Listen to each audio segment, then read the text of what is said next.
Hello.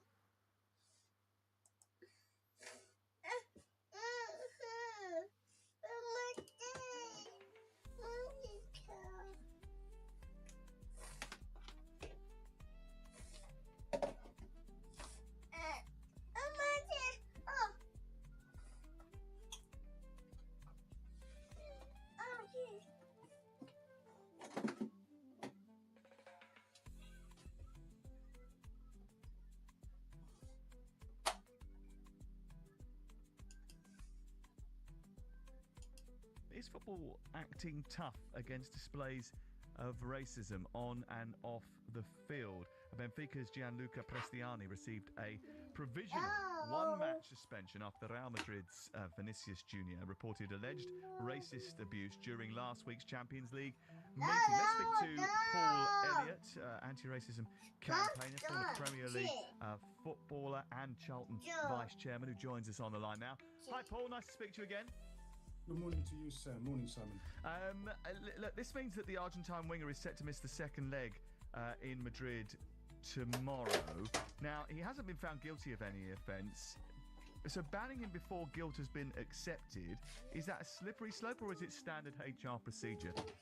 Well, I think you've just got to fundamentally, Sam, look at the rules. Under Article 14 of UEFA's rules, it allows for a temporary suspension if their EDI, their ethics disciplinary inspector, finds evidence that meets their threshold, which is obviously beyond reasonable doubt that there's obviously something inappropriate that was said.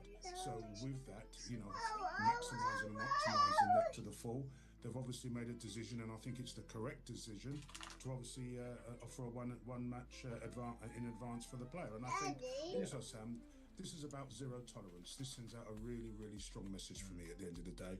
You know, I've spoken about, you know, there's a lot of words going around, but it's about serious action, zero tolerance. And I think that message will actually send, it's no precedent because that's embedded within their governance framework. So they're applying the rules, and I'm sure, you know, that will set a really strong message for what's to come, obviously, once a full process is taken place. You said beyond reasonable doubt in terms of the evidence against him, and that's why they've been able to invoke this article. And there are a lot of witness statements from people that were on the pitch who claim to have heard the accusation of racism. Now, obviously, he has come out and denied the allegation and has pled not guilty, and he has denied any racial abusing of Vinicius Jr. And Benfica actually said they're going to appeal against this decision, even though they believe it's unlikely to have any practical effect for Wednesday's game. How difficult is it for UEFA to prove that Vinicius Jr. was racially abused by Prestiani? Well, it's not straightforward. However, I think at the end of the day, you know, you have to look at the salient points here, and I think that ultimately it's one word, effectively, Sam, one player against another. I mean, if we strip it all down, one person is saying one thing. Well, it's a couple of players against the other, isn't and it? you've had Mbappe that's actually said that he heard the word monkey being used 5 times. So I think you have to collate the whole evidence. I just don't think you can base it on what somebody has said against somebody what hasn't said. That's why you've got the EDI team. That's why you've got the process in place. And I'm personally convinced that once a decision is made, I think the decision will be, I was playing football, but the difference is there's more robust legislation. So it's about the consistent application of that legislation, and then applying, once you've gone through that process, applying the strongest possible sanctions available. And what should those punishments be, Simon, if someone is found guilty? Well, we were discussing it last week with Paul. It's a criminal offence. So if you racially abuse someone, it's a hate crime, it's a criminal offence. So it should, you know, I'm very keen to make people accountable. I don't like the idea that when somebody does something, it gets extrapolated up to everything is institutionally or systemically racist. I want people to be accountable for their actions. And that's one of the issues that I have when people say things about environments. If this young man, first of all, he put a shirt over his mouth. So there is a concern about why that needs to be done. So obviously something has been said of an abusive nature. I personally agree with Paul that there are robust applications. I see the players. I saw the Wolves players saying that people aren't doing anything about this. Well, they are. People are being put in prison. You're seeing people like Jonathan Best and other people that have been sanctioned, put in prison, have had prison custodial sentences for racially abusing players on social media. Yes, of course, we can argue about the idea that the platforms themselves need to get around anonymity and start being more consequential themselves.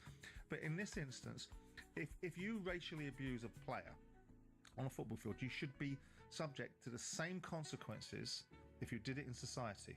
And if you did it in any other job, which is gross misconduct, you would be fired, let alone be suspended. Simon, just to play devil's advocate here, because of, as you were saying during the course of the conversation, and what Paul was saying as well, obviously there is overwhelming circumstantial evidence and witness statements from teammates about Prestiani.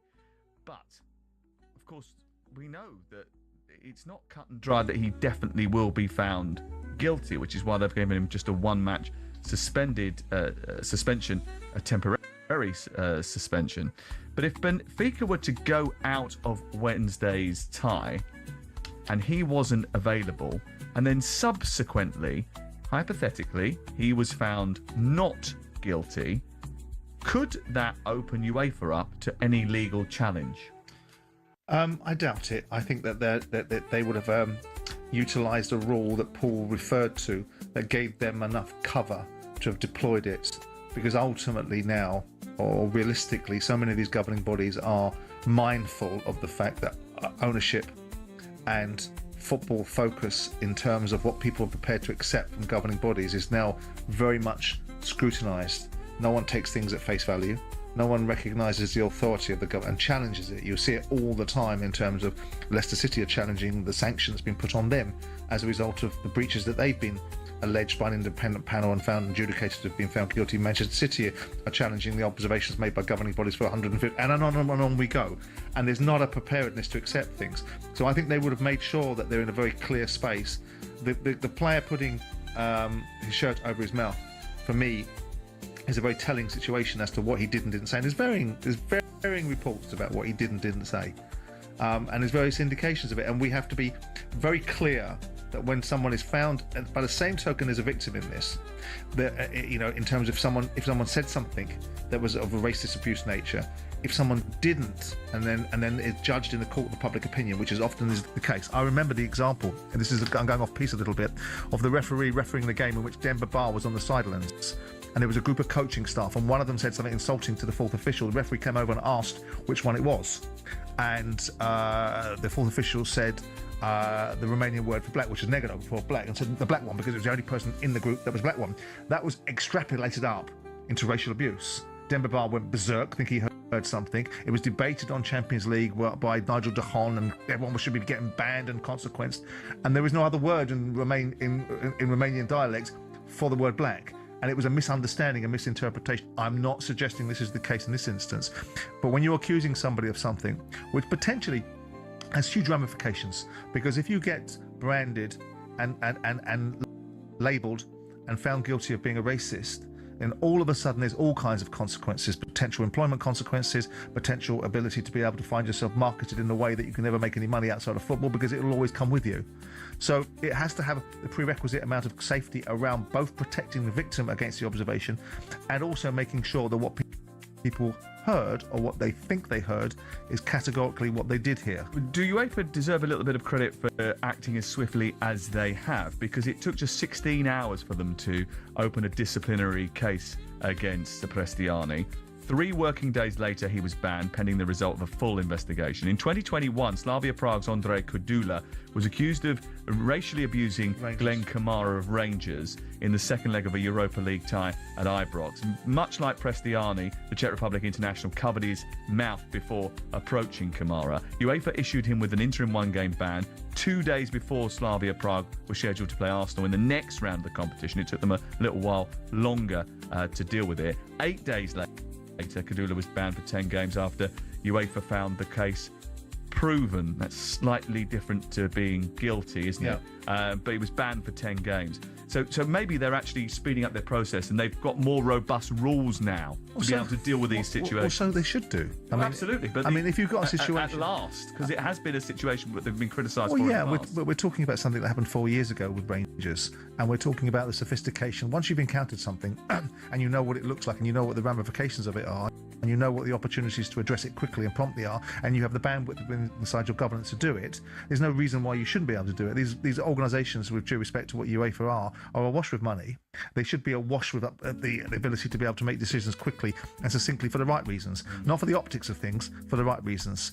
And given the fact that this, did you want this player really playing at the Bernabeu? No. Not really, because it would have been an absolute tinderbox. And there would have been even more ramifications, I suspect. So the fact that they've moved speedily, the fact that they've moved with efficacy, we will see when the findings come out exactly what the defence of the player is, exactly what the player suggests he didn't say, and how it got to this point. Because the kid himself is a 20-year-old Argentinian. We have seen situations with Argentinian players. We saw them on the back of a bus going after winning the World Cup, singing racist tropes. So we know it's in the gift of some of these Argentinian players to think this way and to have this sort of thought process about generalising and and categorising all Argentinians in one fell swoop. But we do need to be clear that if he said what has been alleged of him, he needs to be consequence, and what that looks like is for the game to determine and for the game to tighten up, and as we discussed with Paul, to start bringing criminal charges in the same way that Duncan Ferguson was put on final notice by the police, then got involved in an altercation on the pitch, and then got sent to prison as a result of it. There's no reason why racism is a blight. There's racists in every community. It's not just a white thing; it's a black thing too. It exists in all communities. People can be racist, but the fact of the matter is, consequences need to be meted out where people are proven to have done things and said things that are unacceptable. And in this instance, I'll be fascinated to see how UEFA handle this when they've got two diametrically opposed versions. My understanding of the language that is used is abusive still, but not racially charged language. Well, his defence actually is that he used a slur which is homophobic. Homophobic, yeah. So it's not a great defence. Well, really. it's in this instance, in his mind, it'll be the lesser of two evils. In other people's minds, in other communities' minds that want, inclusion and diversity in the game, they'll be equally as affronted by that. But the charge that's being brought against him, and the one that will probably hurt him the most, and people go, well, hang on a second, how should this one hurt him the most? Is if it's a racial epithet, if it's a unfortunate homophobic slur, then yes, that community will be outraged, but that's not the charge. That's not the charge he's being brought against. It's the same punishment, though, isn't it? It's discriminatory language. Yes, it is. It is. But it should be the same punishment. But unfortunately, whether this is the right thing to say or not, in a court of a public opinion, he'll take less shrapnel for that observation than he will for a racial epithet. If you were working in a office, if you were working in this studio and you did that, it would be gross misconduct. Absolutely. And the challenge for this instance is, how do you gross misconduct? Which football club gross misconducts a £50 million Well, football? that is interesting, because that's another thing that football has got to be able to reconcile with, isn't it? Well, that's when you drag that's when you drag the culture of football and you make the fiduciary responsibility of directors and owners of football clubs come into line, and then you'll see how quickly they stamp out what is considered by most reasonable people to be unacceptable. Okay, just a quick word. I want to read the statement from UEFA just so that we've got sort of like a real handle on the governance issue here. They've said that upon the request of the EDI with an interim report, the UEFA Control, Ethics and Disciplinary Board decided to provisionally suspend Prestiani for the next UEFA match, for which he would be eligible for the prima facie violation of Article 14 of the UEFA disciplinary regulations. Just to explain what prima facie means, it's a Latin term meaning at first sight or at first look. It refers to the standard of proof under which the party with the burden of proof need only to present enough evidence to create a rebuttal presumption that the matter asserted is true.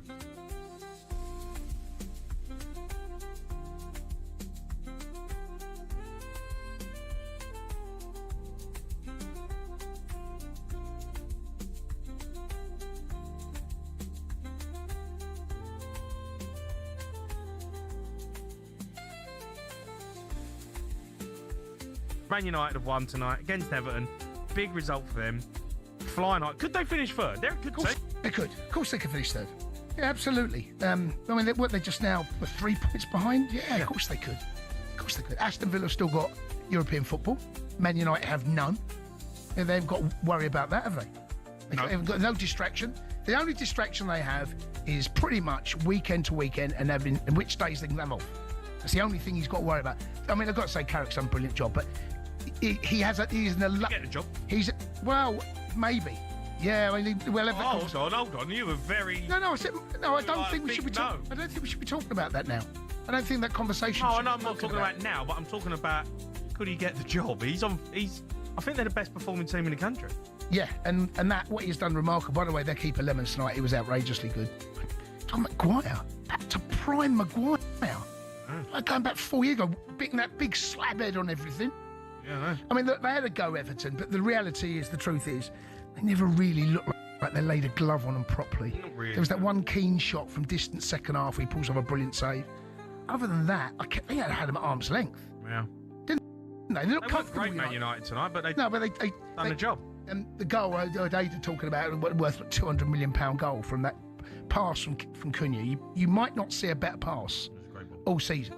It's just a brilliantly weighted pass onto Mbeumo. Good players, though. And you got Sesko striding out from the halfway line, showing Tarkovsky a clean pair of heels. Left Tarkovsky. Yeah. Yeah, it was a long way, man. Half a pitch. No. He's opened his legs up. Gone. Good goal. Fair play. Nice finish. Had to compose himself. Yeah, looking good. Yeah. Good. Well done, United. They're in pole position to finish inside the top four, I think. Yeah. And I think it'll be fight out for two bald men fighting out for a comb, Chelsea and Liverpool. Two sides that really at the minute don't look good enough to finish there, but one looks like they will. In all honesty, Aston Villa needs to be careful. I think Villa will. Maybe you're right. But I think the top four, as is now, will be the top four as it ends. But then you don't know whether Villa are going to finish third or fourth. I don't know whether Chelsea are good enough and Liverpool are good enough to put some results together. Neither looked great the weekend. Liverpool got the win. All right, let's go to Reese. He's a Man United fan. All right, Reese? All right, Reese. Reese. Lads. All right, Macy. Well, I believe that Man United could win the league this season. Do you? Yeah. Did you watch the match tonight? Say again? Did you watch the match tonight? Yeah, of course we did. We've just been talking about it. See the way they're stringing it about in midfield? Yeah. Did you watch Arsenal at the weekend? They were all right. They're all right. They've battered Tottenham. They're 13 points above you. Yeah. Have you seen our fixture list? What? Look, you're more than welcome to say what you want, Reece. You can't be serious, mate. No, sorry. You can't be serious about his call right now. I think that Mike Carrick has played more exciting and better football than Alex Ferguson ever did. How old are you? I'm 21. You don't even remember Sir Alex Ferguson. No, I did watch it growing up. Right.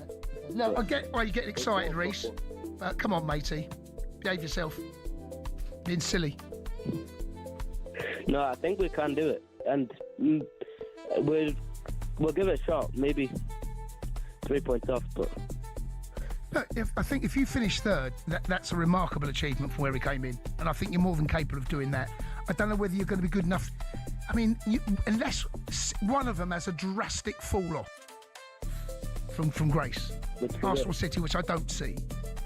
I can't see. They're not both. You're not going to catch both. Well, Arsenal made a glass of. You know what happened to them by the end of the season. Yeah, but there's 13 points. That's a lot to catch up, Reece. I think you probably know you're being a bit silly, don't you? A little bit. I think we can do it. Think you can do it? Well, okay. Well, you're living in cuckoo land. I'm going to go to Anthony, who's a Man United fan. Anthony. All right, Ant. Oh, yeah. All right, Ant. I think you should get the job full time. Here we go. Have you not learned, honestly? Why are you saying it now? I just, I think the performances have got better, obviously. Why do you need to phone up before the beginning of March and say this? Because I just think it needs to be done, personally, and they need to stop faffing about and get somebody in who knows the job because he's learnt from the best. He's going to be here. Goodbye. He's Thank you. He's going to be... Has he gone? He's gone. But for anyone that thinks that, just process this. Carrick is going to be there come the end of the season. Yeah. Okay?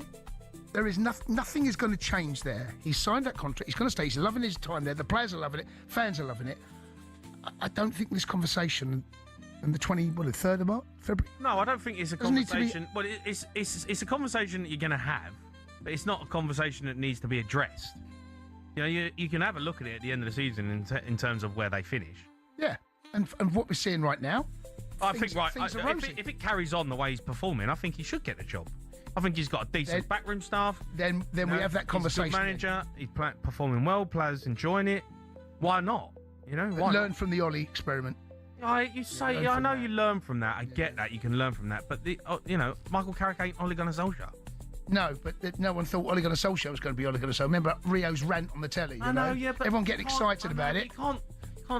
You can't make decisions based off past situations that have happened. You know, like Michael Carrick's his own man. He's got a good team around him, decent people, good coaches. Who said that about They've Ole? got a good side. Like I was watching them tonight, and I was saying it to you. I was like, when you look at this Man United team now, they're a good team. But they are a good team and decent players. They're absolutely right and all of that. But I don't know what United fans think, right? Because the conversation, you're right, will come up. But don't even think about making him your permanent manager anytime soon. Right now, no, not yet. I don't see the rush. Would you, if they finished third, would you give him the job? I think that conversation has to be held. Yeah, without doubt. That's not the question. Without doubt. Well, we'll see how they finish third. We'll see what happens. No, I've asked. I just said to you, if they finish third, but you don't know how things are going to play. What other managers are available? Just answer the question. Well, I don't know. How you don't know? I don't know whether you're going to give them the job if they finish third. They might finish third. You know, they might lose the last 4 games, mightn't they? And finish third. Well, yeah. We don't know. What are you on about?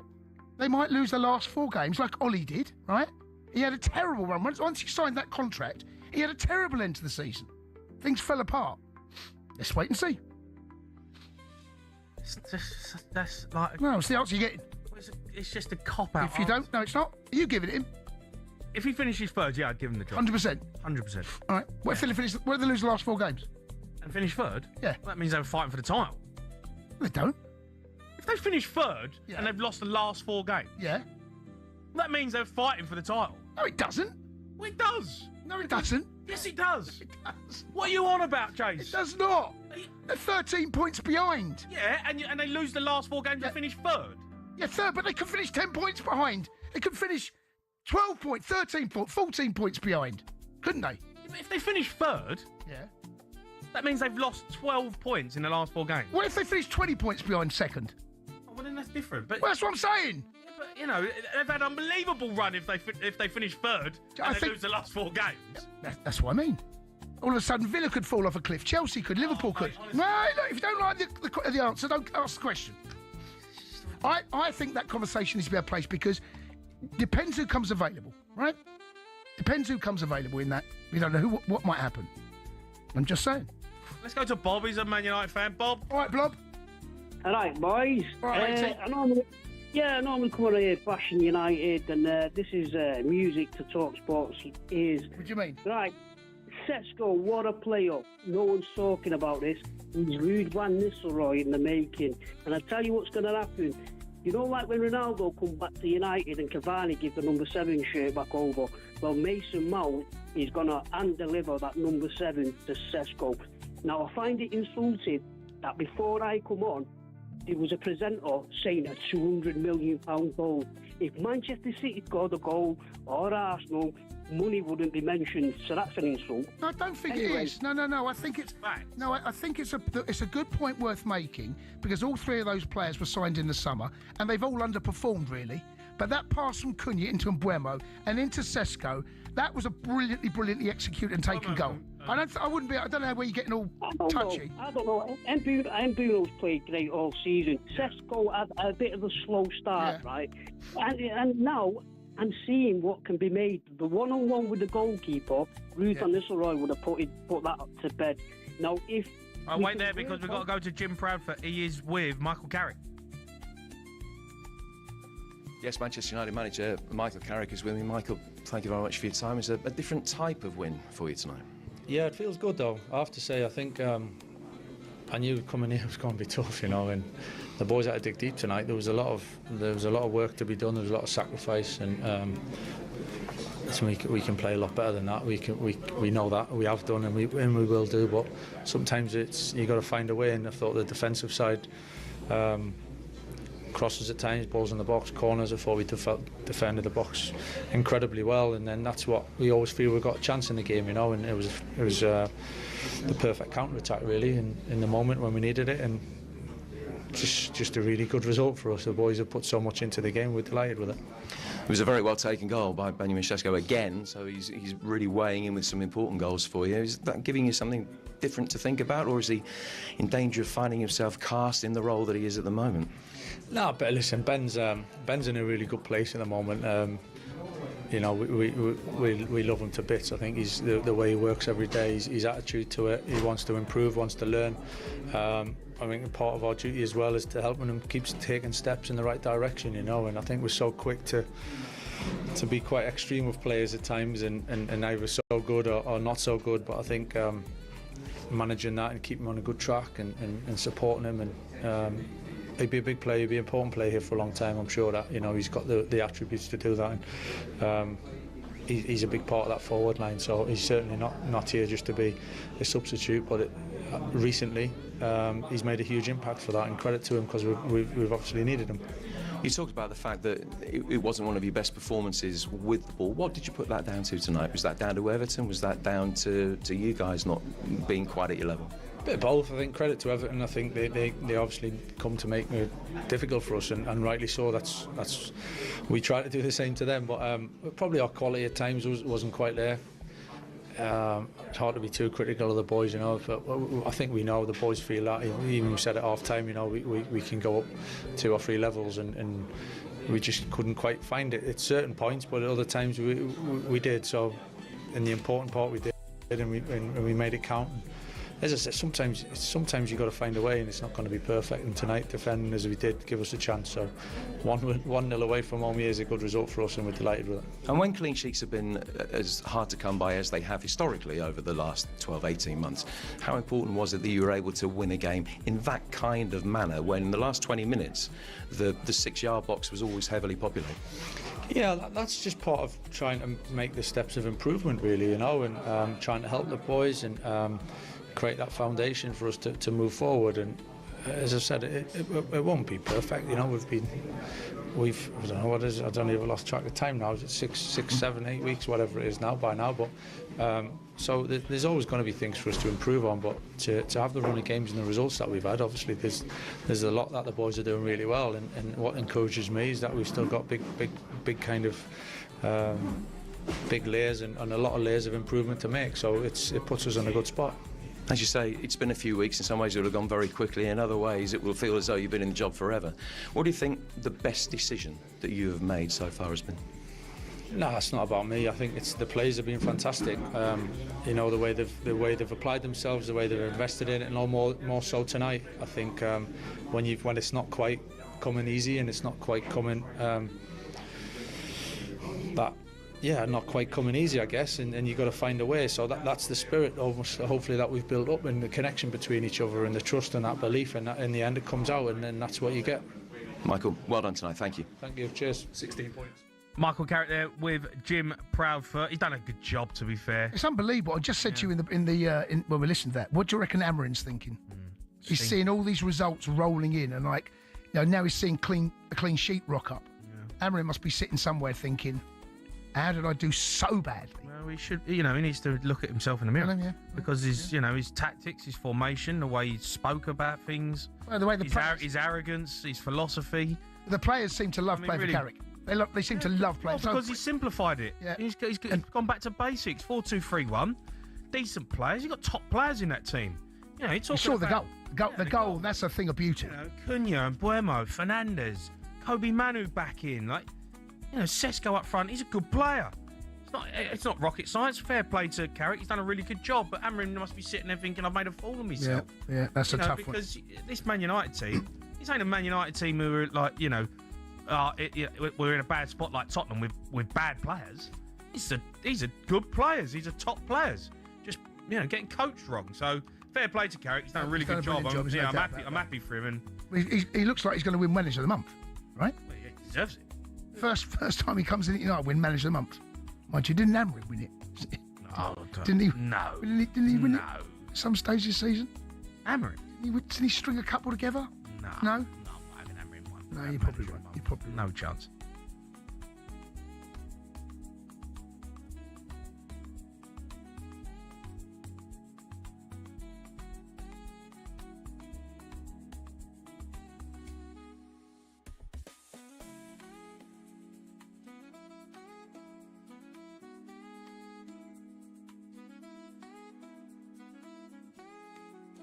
Is there an agenda against Arsenal? No. Do people want them to fail? Well, I know somebody that disagrees with me. Gunners Invincible Martin Keown certainly thinks so. And he's single-handedly dragged one of his TalkSport colleagues even, into a scrap over the matter. The one result, it was very interesting. The likes of Goldstein and people on these channels diving in, ridiculing when other people don't do well.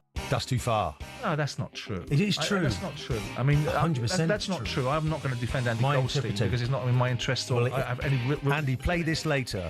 If you want to be a good presenter and you want to go to the next level, don't take fun from other people losing their demise. Firstly, Keown, it's Mr. Goldstein to you. Arsenal just beat the worst Spurs team ever, and you're screaming about it. A few days ago, you drew with bottom place Wolves. And the so-called invincible Martin Keown, by the way, started just 3 games that season, 2 more than David Bentley, so calm down. Well, my advice to you, Martin Keown, or Keown, is if you want to be a good, decent pundit in the 10 minutes a week you have on the White and Jordan show, get yourself a sense of humour, lighten up, and apologise to me when you finish second again. I mean, it's remarkable, isn't it? Martin's got to lighten up. Yeah. If you want to get to the next level, what's the next level for Andy? Ali? Well, that's a great question. What can he do? So what is the next level? What is the next level for Exactly. Andy? I wouldn't ask Martin. Well, I mean... Is it a breakfast show? It's all very well saying you need to take it the next... I think that's your shout. There you are. I think we need to get Andy on the breakfast show. Yeah, Andy, get him to the next level for you Andy, is the breakfast show. Come up and join us, pal. And then when you finish... Let's have an invitation. Martin will be on at 10, so you can see him after the show. Yes. I'm putting out an olive branch to Andy for improvement in the next step. I think Martin needs a meeting with the drive team, the 2:30 meeting. Well, I mean, talk about the show and how it'd have to be more serious. But it is. I mean, there is. I can detect a feeling that I don't really feel with other teams, right? And you tell me I'm wrong. I can detect an anti-Ars. He's got a point here, by the way. But what he needs to realise is that's what football fans do. Of course right? it is. That's what we do. And Andy's a Manchester United fan. The rivalry between Arsenal and Manchester United been there for years. But I'll ask you a question: If City were at the top, if Chelsea were at the top, would there be the same anti-Chelsea, anti-City feeling? I think there would be if United were at the top. United and Arsenal, of course, but I agree. Is that the two? Manchester United. See, there's my question. Yeah, That's they great. are. You've answered it. Yeah. Manchester United are because of years of winning under Sir Alex Ferguson. Yes. Naturally. Yeah, so all the players that played against an element of Manchester jealousy. United. Exactly what they've won. And the entitlement when they've not won the Premier League since 2013. We're going to take a call, mate, right? Oh, no. Greg's an Arsenal fan. Greg's giving us a call. Greg Keown. On 03717 223344. Greg, a very good morning to you. Good morning, Greg. Morning, gentlemen. How are you? We're very well, Greg. Thanks for taking the time to call us. You think Martin's comments are made with some justification, I'm hearing, yes? Listen, you have to accept people for what they are.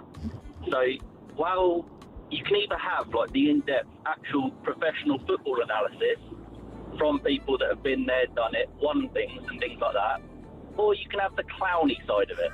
You can have the Andy Goldstein who is 60 years old, dyes his beard, dyes his hair. That's just good. And the Gabby Bungalow side of it, and the Jamie O'Hara side of it. It's all about what you enjoy, what you want to listen to. If you want to listen to professional insight, winning mentality talk from Ray Parlour, Martin Keown, people like that, Just Say Arsenal that's what players. it is. Just Well, Arsenal Greg, players. I'm going to have to Yeah, say, it's Greg, is certainly it not just the you, Arsenal players? Is it just the Yeah, Arsenal yeah. players that seem to be talking about a bit of sense in that? I'm trying to think of any sort of ones that have won things. Cundy, no. Bunglehorn, no. O'Hara, no. Surely O'Hara. Have you played football, Greg, Oh, in the Premier League? not to your standard, Oh. Gabby. I can definitely give you that. Oh. On your biggest day out, I probably didn't get beaten 4-0 either. in the But FA did you Cup. ever play football? Or did Yeah, you have I a played bad football, knee Gabby. so you didn't make it? No bad Oh. knee. Just not to your ability, Gabby. So who did you play But for? It doesn't mean that I can't talk about it in your way. Who did you play for, Greg? You don't have to worry about that. Oh, I don't know. It was nothing. Who It did you was play amateur. for? It North was London amateur, Lions Gabby. or something? But no, but don't worry about that, Gabby. How many trophies did you win? Don't worry Sorry? about it. Listen, Sorry, it's all very quiet. It's all I very lived the quiet, dream. I lived the dream of most kids playing for my local club, playing for my country, Hey, Greg, you're asking becoming a multi-millionaire. And now, Greg, you're asking the wrong presenter. I'm good, mate. Wally and You're just going to wind up instead of So- actually so taking Greg, it seriously. Greg, you're made it, asking I the wrong made it, presenter. mate. You should be asking me that question. Anyway, Wrong thanks guy. for the call, Greg. Really appreciate it. We're moving on. We've got Martin on the line. Martin, and it's not Martin Keown, it's Martin, the Liverpool fan. Now, Liverpool have won things. How are you, Martin? Good morning, Martin. I'm very well. Morning, guys. You all right? Well, brilliant, mate. Get a bit of sanity back on this programme, mate. What do you think? A lot of it's to do with the fans, isn't it? I reckon. I mean, the team are world class. They're unreal. They really are, and they're a joy to watch. But the problem is, you get like AFC, Arsenal TV, and you listen to the fans, and you're thinking to yourself, you know, what world are you in? You know, you think some of the stuff they come out with. It's incredible. But, I mean, to be perfectly honest with you, I've got to be fair. Martin Keown, I was listening to him the other day, I listened to his comments, and I thought to myself, I'm sure that there was something in the media with him jumping up and down about a missed penalty. I don't know too much into it, but it's, you know, could talk about calling the pot kettle black, but I've got no problem with Arsenal, but honest to God, the fans... Unbearable, mate. Sometimes they're insufferable, ain't they? I've got a friend, mate. I haven't spoke to him for probably 3-4 years. And he's popped up this season. Out of nowhere. I've gone, where you been? Arsenal fan. Unbearable. Martin, I've got news for you, mate. I think they might be unbelievable, unbearable, because I think they might win it. What do you think? No, I sincerely hope not. Honestly, it's going to be. We ain't going to be here in the last of it. But Martin, 2040. Martin, I've got a plan. Go on. If they win the Premier League, at the end of the season, we move straight on to who's playing number 10 for England, the World Cup. Straight on. No Arsenal guest, Ali. No, none Just at all. straight on to the World Cup preview. A smooth move. Wouldn't that be great? Yeah, I don't think it's going to happen. Martin, quick one. What about your own team? Have you seen them this season, Liverpool? Not very well. I mean, I spoke to Jeff a couple of weeks back and he said the same thing. You know, we're looking at top four and that's all we're looking at. I think we've been pretty dismal. I watched the performance against Forest at the weekend. You know, that first half display was worrying, weren't it? You know, we're thinking, oh, God, you know, we really, really, really do need to shift it up a gear. Can't really blame it on injuries. You know what I mean? A lot of it's tactical. But listen, we're gonna have to bite the bullet this one, ain't we? Well, Martin, on this conversation, Mo Salah, 9 games, no Premier League goals. Is it time for the young lad Rio to start games for Liverpool? Oh yeah, I've screamed this for months. You know what I mean? He's young. You know what I mean? You can see Hungry. the skills when he's on the pitch. Oh, he's unreal, isn't he? Yeah. You know what I mean? He skips past me.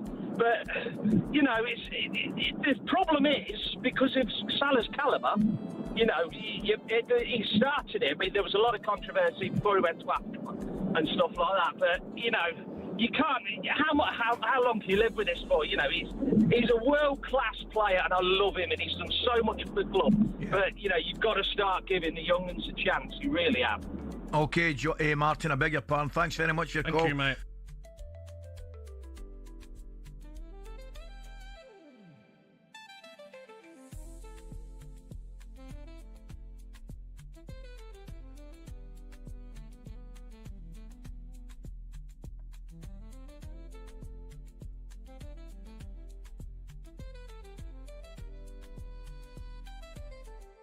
Top three within his grasp. They're only 3 points behind Aston Villa, aren't they? It is now, absolutely. I mean, ultimately, the same people that saying he's got to target top three would have probably pulled their arms off the shoulder for top four. But that's nothing wrong with that. Keep moving the goalposts to try and get people to the highest level.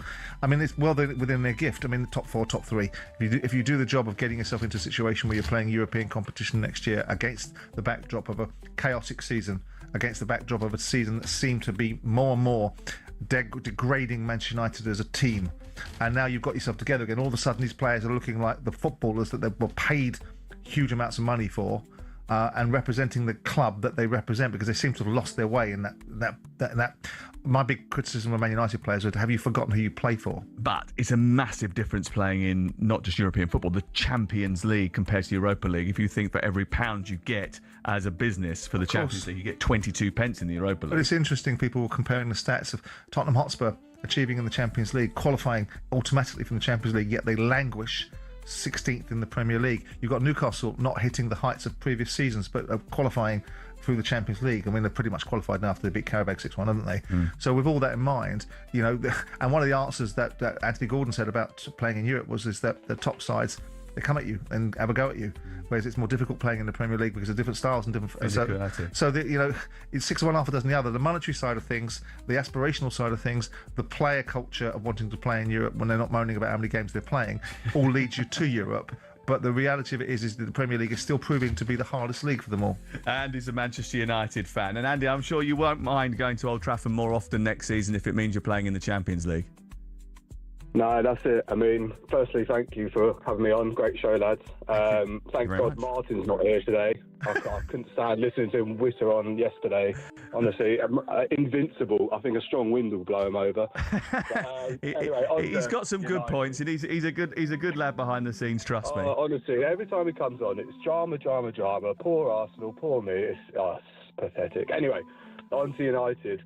I think if you're talking about Carrick being manager, I like the style of manager. I think it reflects so poorly on Amorim and this new generation of kind of philosophy first managers before results, before performance. They just care about their philosophy.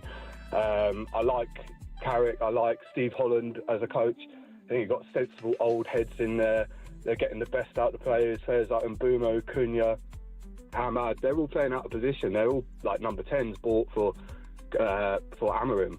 But they're being coached well, and that's the difference between like the Amorims and the Carricks and Steve Holland. So if Carrick gets a job, great. If not, it's got to be someone like that with, as I said, an old head, a sensible way of doing things.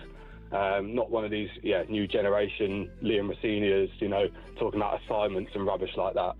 That's where I am with it. Andy, thank you very much. 03717223344. Good call from Andy. There's no other job he would want, and there's no bigger club that might want him. No need to rush. Players still in the honeymoon period, and Steve Holland's appointment is genius, says one texter. Yes, I mean, it's always very good to see the vision when it arrives, isn't it? Currently, the vision's arrived. I mean, Steve Holland, is a very good coach and has done well. I imagine this environment. There's a big difference between doing it for 6 games and then being in a situation where you're not picking up someone else's mess. Everyone's looking at you. It's about you now. It's about your team. It's about what you do and the expectations. Right now, what is a wonderful situation for Michael Carrick and Steve Holland is the expectations of Man United fans have been worn down to a nub. They're just grateful for a team that performs at a decent level now. That will change again because Man United was built upon winning. Has been certainly during the Premier League era, so it'll soon reignite its flames of expectation rather than gratitude for a few decent performances, and it'll be on top again. And in that space, that's where you've got to try and close your eyes if you're the owners of Manchester United, insofar as the Glazers get involved in these decisions, but the football ownership that takes decisions and makes decisions, takes responsibility of them. Close your eyes, put Carrick in difficult situations, put him in spaces where it's on top and the expectation levels, and try and almost create a sort of virtual reality world in your own mind's eye of what it looks like when someone's under pressure. Yeah. And that's when you can find a way to make decisions, because ultimately you're seeing the best version of Michael Carrick, you're seeing the best version of Man United against what you've seen before. And the previous caller was right. it makes other people look poor. But what you do have with Michael Carrick is you have a frame of reference, don't you, Liam, who's just phoned Yeah. us? And the frame of reference is the fact that, hey, he's doing very well at the moment, coming into a difficult situation. He has managed a club in Middlesbrough in the league before, but also he knows what it's like to play in Manchester United's greatest teams. He's been part of that. He knows what it's like to win the Champions League wearing that red shirt, to walk down that tunnel and onto that pitch. He understands that weight of expectation that comes with being the Manchester United boss, Liam. Hi, yes, it does. Great show as always. Simon, I think you're amazing. Oh, that's very kind. Thank you. Like I say, Michael Carrick should be judged on results, and so far he's got five wins out of 6. Hopefully that continues this season. If that continues, I think he should get like a year's contract just to see how he does for a full season with Champions League football.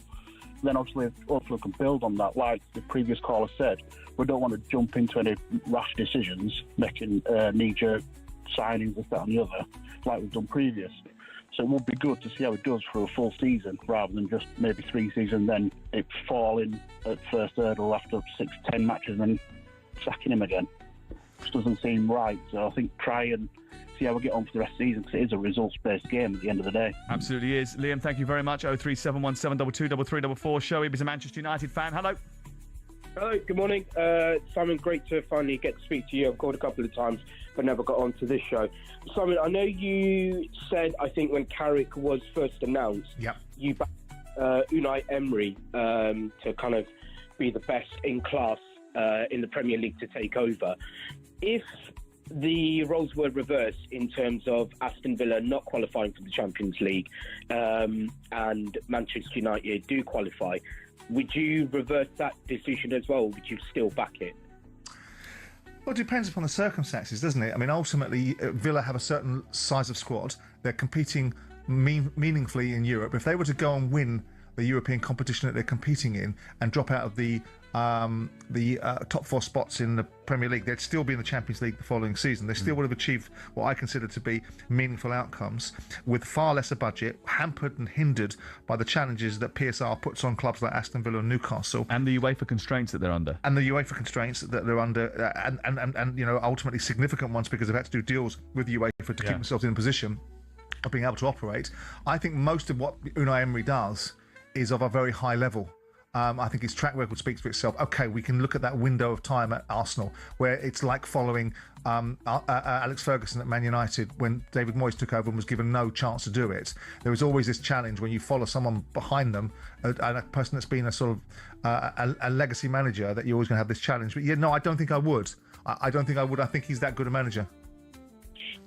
I kind of agree with you, actually, because I think it's all well and good in isolation with this new manager bounce of beating Arsenal, beating City, and going on the run that he has so far. But then, like you say, the optics change for next season, because if you are into the Champions League, are you able to be the best of the Spanish teams, the Italian teams, the French teams, etc., etc.? That's really but it's incumbent then, isn't it, for the hierarchy to give him the squad from which he can generate a team that can do that job and take on those big teams, which is sometimes what they don't do. You know, they spend a bit of money to get to the Champions League, and then they don't reinvest to be able to allow them to compete when they get there.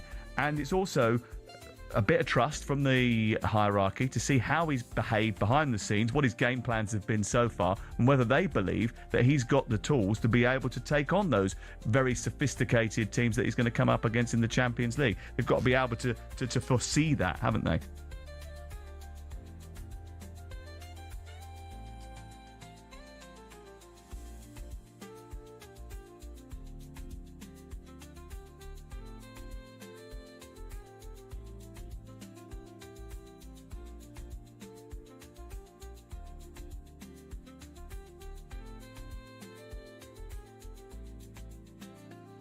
So, good morning to Jay Bothroyd. We're getting to Sesko in a moment, but third for Manchester United. What do you think? Yeah, I mean, I said at the beginning of the season, we can actually go back to it and see at some point. But I did say that if Man United can play the way they did against Arsenal, then they have a good chance of finishing in the top 6. That's what I said.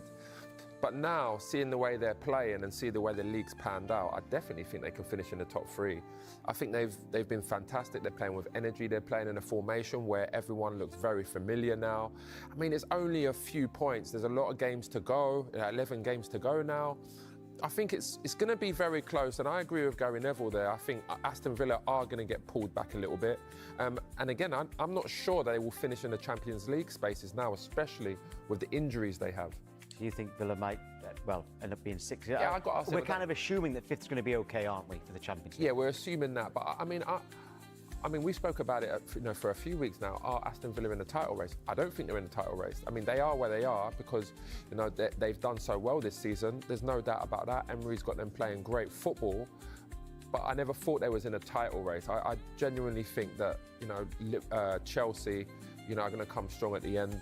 They got a better squad, they got more depth, and then obviously Man United are doing fantastically well as well. OK, in terms of Manchester United, that's our poll today, or one of them. Will Manchester United finish in 3rd place? And actually, yes, 63% of you are saying yes at the moment. A lot of Man United fans. Well, no, it could be general football fans, Jay. Obviously, agree with Gary Neville about 3rd place. 16 points from a possible 18 since Michael Carrick has come in. Has he already passed his audition? You know what, to be honest, Tom, I genuinely think if what happened with Solskjaer hadn't happened, I think they would have given him the job. But I think they're being a bit more wary because obviously Solskjaer went into the job, done really well. As he went in there, the players were really responding to him, but then obviously things turned for the worst the following season, the following few seasons. So I can understand why they're a bit sceptical to give him the job right now. But if this carries on, I mean, I want to see Michael Carrick as the manager. That's just me personally. I think he's great for, I want to see young managers in these big jobs now. I think it's refreshing. But I think they should give him the job, and I think it would be a risk if you bring a name in and then you have to pay that name. Let's just say someone like Luis Enrique. You're going to have to pay him like 20-odd million a year. And if that don't go well, you're going to have to go back to Carrick. And that's if Carrick don't get another job, which is like, I'll be looking at Tottenham, Newcastle. He's from Newcastle. Tottenham, he's played there as well. Like, I think these are jobs that he could potentially get at the end of the season if those managers leave, of course. By the way, a lot of messages there saying that Manchester United can finish above 3rd, by the way. So some optimistic fans out there. Right, another super sub goal for Benjamin Sesko. But is it time for him to start? Here's what Gary Neville thinks. He looks like he's growing in his game and in his body, and he looks like he's got more power in his sort of performance. His confidence is high, and I think now on Sunday, I think Michael Carrick starts him. Just feeling how Michael will look at that, I think it would kill the lad if he didn't start on Sunday. So I think what you'll see on Sunday is probably Cunha to the left, then Burmo to the right. I think Sesko up top, and I think you'll see Bruno obviously in behind. Do you agree then, Jay? You actually at the top said no. The thing is I don't think we're gonna, if this happens and Sesko does start, I think Ahmad's gonna be the player that comes out. Just like he came off yesterday, Sesko went up there, and then there was like a rotation between Mbeumo and Cunha that went in them wide areas. I think Cunha has been fantastic. I mean, Dorgu was there before, obviously he's got injured, but he's scored some very important goals. I really like Sesko as a striker. When he was in Germany, he was very good, scored some unbelievable goals. This goal last night as well, I mean, it is, I mean, Mbeumo done all the hard work. He's gave him a perfect ball, perfect pass, and Sesko's running onto that, and it's a very, very cultured finish, calm finish, and that obviously that means a lot to him because he wants to play. I think he's close, but the reason why I did say no is because at the moment, I think Carrick will look at Ahmad and say, he's very important to us. But, I mean, the way they keep on playing and the way Sesko keeps on playing, that could change, and I think Ahmad might be the player that comes out because Mbeumo's been fantastic as well. OK, we'll be speaking to a Manchester United fan very soon, but first, here's how to get involved with the Finalysis app. Finalysis has partnered with Sky Sports to empower fan opinion. On the Finalysis app, you share your player ratings, your manager ratings,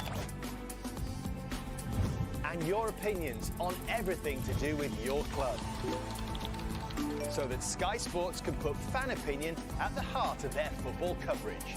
Scan the QR code to download the Finalysis app. We're joined by Manchester United fan Flex. Now, Flex, great to see you. This is probably the happiest I've seen you for a long time. How high will you finish? You can keep wheeling me out with these wins. I'm telling you that. You keep wheeling me out when it's positive. I can get behind that. Flex, third. give us the funk. We can finish third, man. 100% we can finish third. Listen, I was getting a bit excited a couple of weeks ago saying, why not go for City? We're 6 points behind them, then it went to 3. Maybe that's a bit of a push. But listen, at the end of the day, the mission is to get Champions League football. Whether that's third, whether that's fourth, whether that's fifth, we need to be getting Champions League football. But the way we are building momentum and consistency at a time of the season that is so pivotal. When you look from third to sixth, right? You look at Liverpool, they're inconsistent. You look at Chelsea, you look at Villa, Manchester United to some extent. We've all been inconsistent. Even the top two for the title race, they've been inconsistent. It's an inconsistent season from top to bottom. That is what we're seeing. It's who can put a run together towards the end of the season, put their head above the parapet and stake a claim. And guys, listen to me right now, yeah? Ole Gunnar Solskjaer, this kid, put some respect on him, right? No, it's true. Put some respect on him. I said this before, Flex, at the beginning of the season. You know when there was talk about Arsenal, who should Arsenal sign? Obviously, yes. I was talking Isak, I was talking Alvarez, I mentioned Ekitike. Sesko was in there for me ahead of Gyökeres because I think he's a very, very good player. He can score all types of goals. He's strong, big, he's quick. You see the pace. He'd left, my man for Everton yesterday? He left him. Tarkowski. He left him. I think Tarkowski left his handbrake on. With Housery all game. He was too busy throwing people in the net with Housery all game. He's a fantastic player. Do you know what, Jay? What I wanted from Gary yesterday as well. Gary, I love you. Okay, I need you to commit to Sesko, Gary. I need it. Like he was like he's not perfect, but he said what Gary should have been saying in comps yesterday was, look at that, it's Haaland-esque. He's left Tarkowski for dead. It's Haaland. He's on his bike. And that is a fantastic finish. He scored 6 and 7. Flex. We can't talk about Haaland though. Can't talk about Haaland just yet. No, what I'm saying premature. What I'm saying is, I'm not saying he's better than him. He's going to be as good as him. What I'm saying is give him that United bias. Give him it. Let him have his flowers. But also, guys, when life gives you lemons, what do you do? Keep this is what we were saying. Flex, I haven't spoke about Man United's goalkeeper since he's been signed. I haven't spoke about him this season. I have not said a word about Man United's goalkeeper because he's been that good. He's made fantastic saves. He's been playing out from the back. He's been a good sweeper keeper. He's definitely one of the signings of the season. Well, we're going to be getting on to signings of the season and goalkeepers in a moment, but Jamie sent us this voice note. Listen to this. You know, they've got Crystal Palace at home next. They've got Villa at home as well in the next month. So I think they've got a good chance. You know, they're unbeaten in 10. So fingers crossed they make third. Even if fourth, I'll take that. You know what I mean? Manchester United have come from nowhere to this. So I'm impressed. Definitely. And give Carrick the job. Okay, so the end there saying give Carrick the job. What do you think, Flex? Let's game by game. It's too early. We're 11 games left in the league. Yeah. When would you want a decision made? I think it's got to be by April. Yeah, we do have to do it before the end. We shouldn't be getting to May and then be like, right, let's go for the manager search.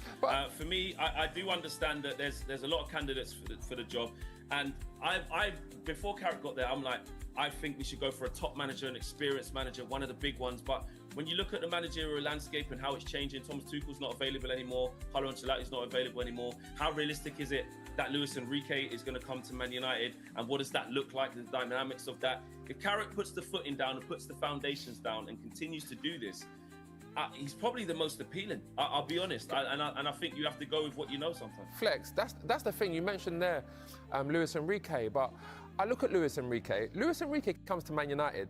He's not wanting 5 mil a year. He's wanting 20 mil a year, something like that, and probably beyond that. He's going to say, that's the kind of money I want. If he then comes Carrick, as well as Carrick's done with this team, can they afford to pay him, sack him and say, there you go, take your money and leave? Because then you're going to have to go back to someone like Carrick. You probably would go back to Carrick if you didn't have a job. But I think by then, Carrick probably would have took a Tottenham or a Newcastle. He's going to get a big job because he's done well at Middlesbrough. He's doing well at Man United now. A Premier League club's going to say, we'll take him. We'll take you. We want you to be our manager. Yeah, he's doing well, and I was in that camp of like, go and get the name brand manager, go and get this, go and get that. But you got to think about how that manager is going to come in and work alongside Ineos when they've got a lot to put right. They've got a lot to work at, and what we need now is stability. We need familiarity, and Michael Carrick appears to be showing that for the first 6 games at least. Like you said, there's still 10, 11, 12 games left. We have to keep calm, but he's in pole position. It's almost his job to lose if he continues in this vein. And I didn't necessarily think that before Michael Carrick got there, but with the record that he's got now, I think United fans, listen, we're not perfect. The last couple of games against West Ham and last night against Everton, we can see we got issues if team let us have the ball. We can see that. But the most important thing around Michael Carrick, should he get the job, is the recruitment. Even under Ruben Amorim, we became better by proxy just by signing Premier League players. Just by signing Cunha and Mbumo and a competent goalkeeper and Benjamin Sesko, we became a better team. Ruben Amorim self-combusted, fell out with the hierarchy and left us in 6th position. He wasn't even doing that bad. He didn't get sacked as a result. So if you do hire Carrick, which I'm not opposed to if he does the job to get us into Champions League, just recruit well again. This has been one of our best windows in a very long time. Who would you bring in going forward? Where do you think Man United need to strengthen their team? Central midfield. For me, Elliot Anderson has to be a priority. Don't miss the bag like we did with Declan Rice a few years ago. Don't miss the bag when we had the chance. Yeah, don't miss the bag when we had the chance to time Moises Caicedo, Wharton, Baleba, Tonali. These types of guys, we need to be right at the front of the queue. Did you see fumble the bag? Flex, I don't know if you see this, but Sports Illustrated, they mentioned that Odegaard might want to go to Man United. Nah, I don't want him, mate. I don't want him, mate. I want Bruno Fernandes, mate, or we bring Cole Palmer home. We don't want Odegaard, mate. Cole Palmer, yeah? Yeah. That's what I want. That's what I want. I don't want. Do you think that's realistic, though? What, Palmer? Yeah, not this summer, maybe, but he's got a 9-year deal. Don't worry about that, man. But listen, guys, I have to say this. Sorry, Tom. Senny Lamans, I know you was going to talk about maybe signings of the season. I'm telling you, this is Man United's signing of the season. I thought it was Mbumo. I love how consistent he's been. He's been excellent. But let me tell you, we used to pray for times like this. The PTSD, that has been caused from having Andre Onana in net. Senny Lamans is just going under the radar, collecting things. Like baby Courtois, bro. And I have to say this, what I love about him is his personality. He's not interested in main character syndrome. This guy looks like he uses unscented shower gel. He just wants to be clean. I don't need oud. I don't need patchouli. I don't need to be smelling of roses. I just need to be competent, do my job, and go home. This save was unbelievable. Fantastic save. And we faced about 10, 11 corners with absolutely Royal Rumble settings on the goal line. And Senny Lamans was finding space to come and punch the ball, come and claim the ball, to the point where even David Moyes himself after the game said, my gosh, they got a good one there. And Van der Sar was playing it in the studio as well. That's what sorry, Tom, that's what I was going to say. His demeanour reminds me a bit of Van der Sar. Calm, relaxed. Yes. And we have to keep calm. He's young, but he's a good one. He's a good one. It's high praise indeed. Okay, Flex, great to see you. Thank you. Flex. Nice one, fellas.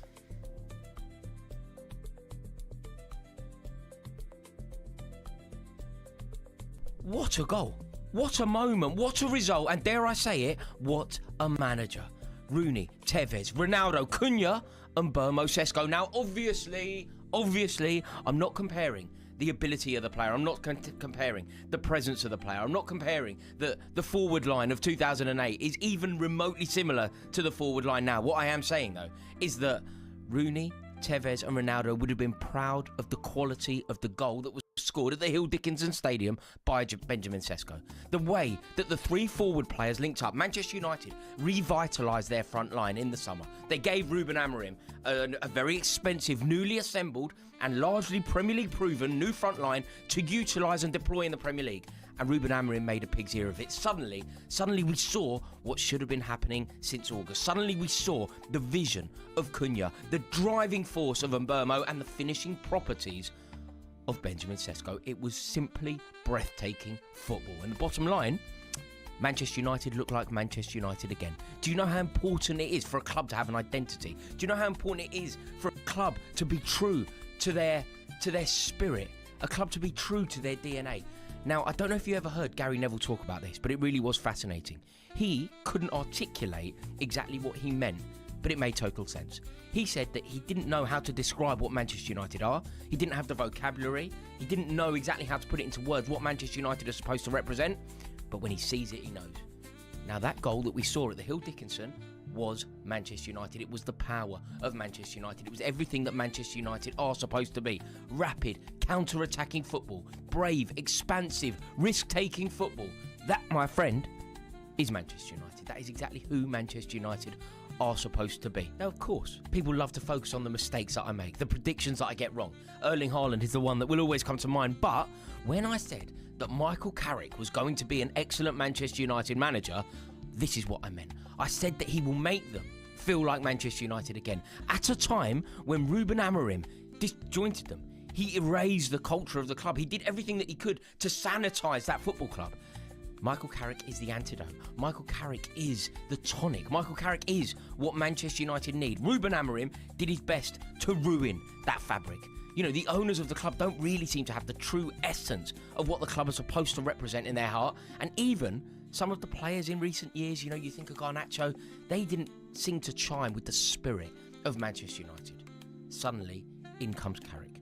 Michael Carrick will go in and he will make the Stretford End sing again. The Stretford End will be in total and utter unison because of Michael Carrick. They will pledge unilateral, aggressive support to Michael Carrick because he knows who they are. Michael Carrick understands what Manchester United are supposed to be. He understands the history of the club. He knows exactly who the Holy Trinity are. And anyone that's been to Manchester United Stadium, anyone that's been to Old Trafford as an away fan or a home fan, the second that you get there, you see that Holy Trinity, you see the signing lights, you know that you're somewhere special. You know that you are at one of the cathedrals of football. You know, when you think of the cathedrals of football in the world, Old Trafford is one of them.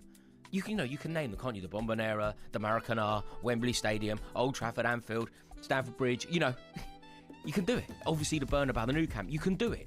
And Manchester United is one of those. And there is no doubt about it that Michael Carrick is built and he has the DNA and the blood of Manchester United coursing through his veins. He knows exactly how great Sir Bobby Charlton was. He knows exactly what Bobby Charlton did for Manchester United. He knows the legend and the tragedy of Duncan Edwards. Put bluntly, Michael Carrick is Manchester United. Michael Carrick gets Manchester United. Michael Carrick represents Manchester United so perfectly. He will harmonise the club. Suddenly the fans will be totally backing the manager rather than having this discourse around should the manager be at Manchester United. He will at least dilute the antipathy towards the ownership because it's about supporting the team, supporting the manager and loving that manager. He will understand the club. So bringing in someone who totally gets the club and is a representation of the former glory, someone who knows what the standards of the club are supposed to be. I just think it's so important. Like Michael Carrick played in what is probably Manchester United's greatest ever team. According to Gary Neville, who played in the 2 treble-winning teams, the 2008 team, in which Michael Carrick was pivotal, was the best team. He played alongside icons of the club. He played alongside the greatest Manchester United player of all time, Ryan Giggs. He played alongside Paul Scholes, who won 11 league titles with the club. He played alongside Wayne Rooney, who is probably the Premier League greatest ever player. He played alongside Cristiano Ronaldo, who is arguably the greatest ever footballer to have lived. So he knows what it is supposed to be. So getting someone like him, it makes complete and utter sense to me. And the impact that Michael Carrick is having shouldn't surprise anyone. They sit 3 points clear of us and we're in 5th. He sits 3 points above Chelsea as we are going into the business end of the season. Manchester United only have one focus. They can wait game after game for their Premier League fixture to come along and they can totally focus on it. I think it's fair to say that Manchester United now will make it into the Champions League spots, and that most certainly wasn't the case under Ruben Amorim. And the best thing that you can say about Michael Carrick, the thing that is so important about Michael Carrick, all of this talk about 4th, I'm saying Manchester United are going to finish 4th. A lot of people will be happy with that, considering that the targets have had to change. We've had to quell the actual ambitions of that club. I think a lot of people will say 4th is success. Carrick won't. Carrick won't be looking at 4th as success. All this talk about finishing in the top 5. Do you think that inspires Michael Carrick? A man who spent his entire Manchester United career trying to win league and European cups. This is why you want someone like him in. Someone who's ambitious, someone who knows what the club is supposed to represent. And now, don't get me wrong, The performance against Everton, it wasn't stellar. It wasn't historic. It isn't one that we talk about in a year's time. It isn't one we'll talk about in a week's time. But there is a compliment in that. Just getting the job done. You know where you go, win next. Win next. And that's basically what Michael Carrick is doing since he's been there. There's been the emotional victories, the emotional victory over City, the emotional victory over Arsenal. But sometimes you just got to get the job done. And do you remember Michael Carrick very intelligently spoke about the importance of the Fulham game off the back of the 2 emotional rollercoaster games? He was right. Fulham was the biggest game and they found a victory. This was similar. Just winning 1-0 away at Everton. That is what you were supposed to do. It is supposed to be slightly a trudging affair, a difficult affair, up against the likes of Tarkowski and Branthwaite. It's not going to be picturesque. It's not going to be cinematic. Sometimes it's just about getting the job done. And Carrick has achieved 5 victories and a draw from 6 Premier League games. That makes Manchester United the form team of the league, by the way. 5 wins out of 6 games, undefeated. That is absolutely stellar coaching. And the ugly wins are so necessary. And anyone that is dismissing talk of Michael Carrick taking the job full time is completely missing the point. That sort of record should enhance his opportunities of getting the job. And to be totally frank, I think he should be well considered for this. You know, I was on TalkSport the other night. I was with Flex from the United View.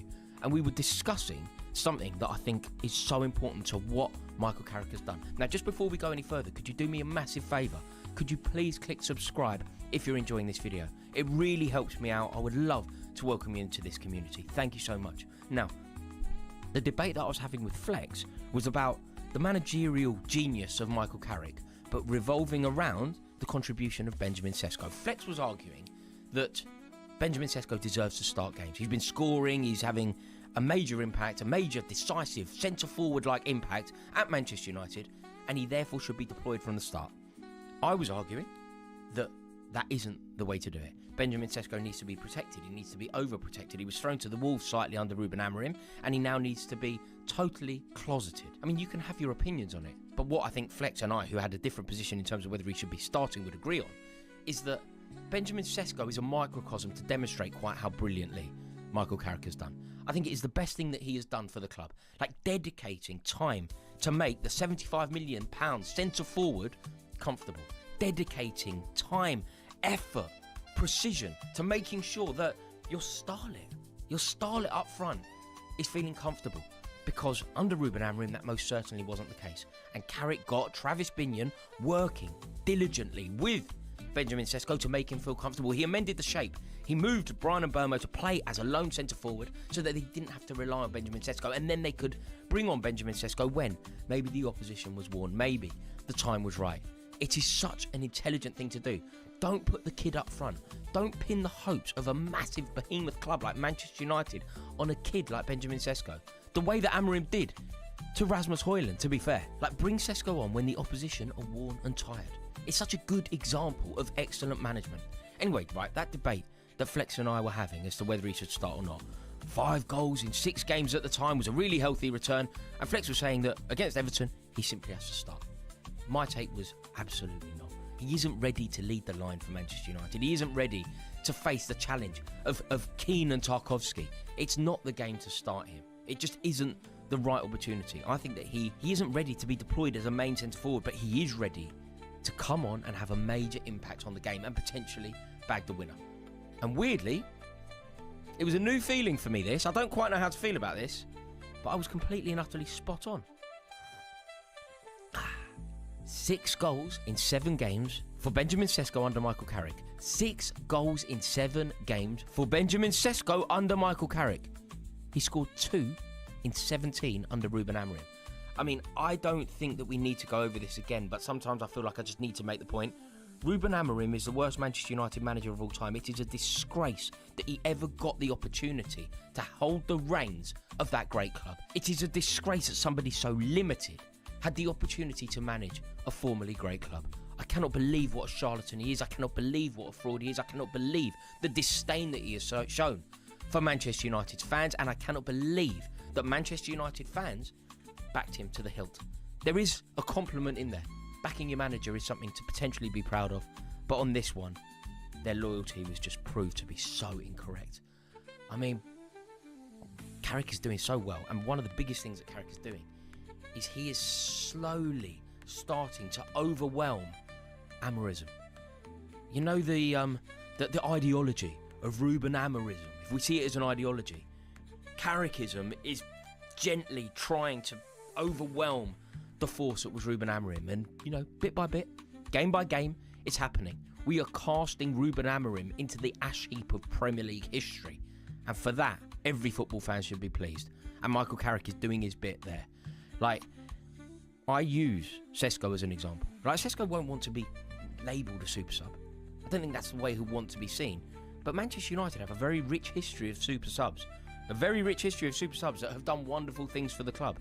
And his time will come. But at the moment, I think that he should just be protected. Keep him on the bench like a coiled spring, ready to launch into the attack. Because he's doing such a good job. He is scoring such big goals. You know, he isn't coming on and scoring the fourth in a 5-0 win. He is scoring goals that are directly leading to points on the board for Manchester United. Think about it. Think about it. He gets the winner against Everton, gets the winner against Fulham, scores that amazing equaliser at West Ham United. That's 7 points right there for Manchester United as a direct result of the contribution of Benjamin Sesko and the shrewd managerial ability of Michael Carrick. And I just think it's so big for Carrick. I really do. Because quite often managers, rightly or wrongly, will be sacked if they can't get their big money players playing well. That's what happens. You are, as a manager, responsible to get the shiny new toy playing well. That's how it works. One of the major reasons that Frank Lampard lost his job at Chelsea under Roman Abramovich was because he couldn't get a tune out of someone as average as Timo Werner. That's what happened. Frank Lampard couldn't get a tune out of Kai Havertz. He arrived with no position. Timo Werner arrived and would definitely go into a worst all-time Chelsea 11. But Frank Lampard paid with his job. If Michael Carrick couldn't get a tune out of Mbeumo, Cunha, Sesko, he would pay with his job. But to his credit, he is finding an answer. And Carrick getting a song out of a £75 million man, I think it's huge. And I do have a warning for Manchester United fans about what we are witnessing here. Sometimes when you're invested, sometimes when you're there, and you know, you've been struggling for managers since Sir Alex Ferguson left, I don't think you always see it. 99% of times when you talk about a football club, listen to the fans of the football club. Listen to Adam McCullough when you want to learn about Manchester United. Listen to Flex. Listen to Mark Goldbridge, whoever you choose. Listen to Stephen Howson. Listen to Jay Motti. They're the people to listen to, right? But there is 1% of the time when they're all so invested that they don't see the wood for the trees. Sometimes from the outside looking in, you get a different perspective because you're not emotional about it. Carrick is doing a wonderful job. Carrick is doing amazing things. And anyone that wants to talk about Ole Gunnar Solskjaer once being an interim manager who got the job, signed the thing, is completely and utterly missing the point. Michael Carrick should be judged by his own yardstick. And the warning is this: if you do not respect and understand and reward the contribution that Michael Carrick is giving to your football club, someone else will. I guarantee you, so many clubs, big clubs, will be looking at what Michael Carrick is doing. He is changing the culture of the club. The changing culture is resulting in performances on the pitch. You don't think Tottenham are looking at that? Carrick played for Tottenham as well, by the way. You don't think Tottenham are looking at that? You don't think basically every club in the country is aware of the contribution of Michael Carrick? They've seen the change in Kobe Mainoo. They've seen the ease at which he's gone into arguably the biggest club in the land, probably the biggest club in the land. You don't think other clubs are watching this? And what I would say is, be very careful, because he's finding a way. Various points this season, in fact, Manchester United have felt like a little bit of a one-man team. Bruno Fernandes. If Bruno Fernandes doesn't play well, can Manchester United win? Bruno Fernandes had a stinker, Manchester United won. They're helping each other out. They're becoming Manchester United again. Carrick is finding solutions. And look, you know, you want to talk about him not getting the job and the spirit, it bores me this. I'm not even going to do it again. The Ole Gunnar Solskjaer thing. Carrick deserves this job. He just does. And anyone, apart from Luis Enrique, should be behind him in the queue. Like, if you wanted to tell me Luis Enrique is going to go to Man United, fine. But apart from him, Carrick is ahead of Glasner. Miles ahead of Glasner. Miles ahead of Iraola. Miles ahead of Tuchel. Miles ahead of Pochettino. Miles. He's done it. He's doing it. Witness it. It's my 2 penneth on the situation anyway. As always, lovely cup of rosé. Thank you for watching this video. I really do appreciate it. If you've enjoyed it, would you do me an honour, please, and click subscribe? I would love to welcome you into this community. Let me know your thoughts in the comments section below. And if you would be really kind, why not give it a like and some hype points? I don't even know what they do, but if you'd give them, I would be ever grateful. Hope you're having a wonderful day. Ta-da!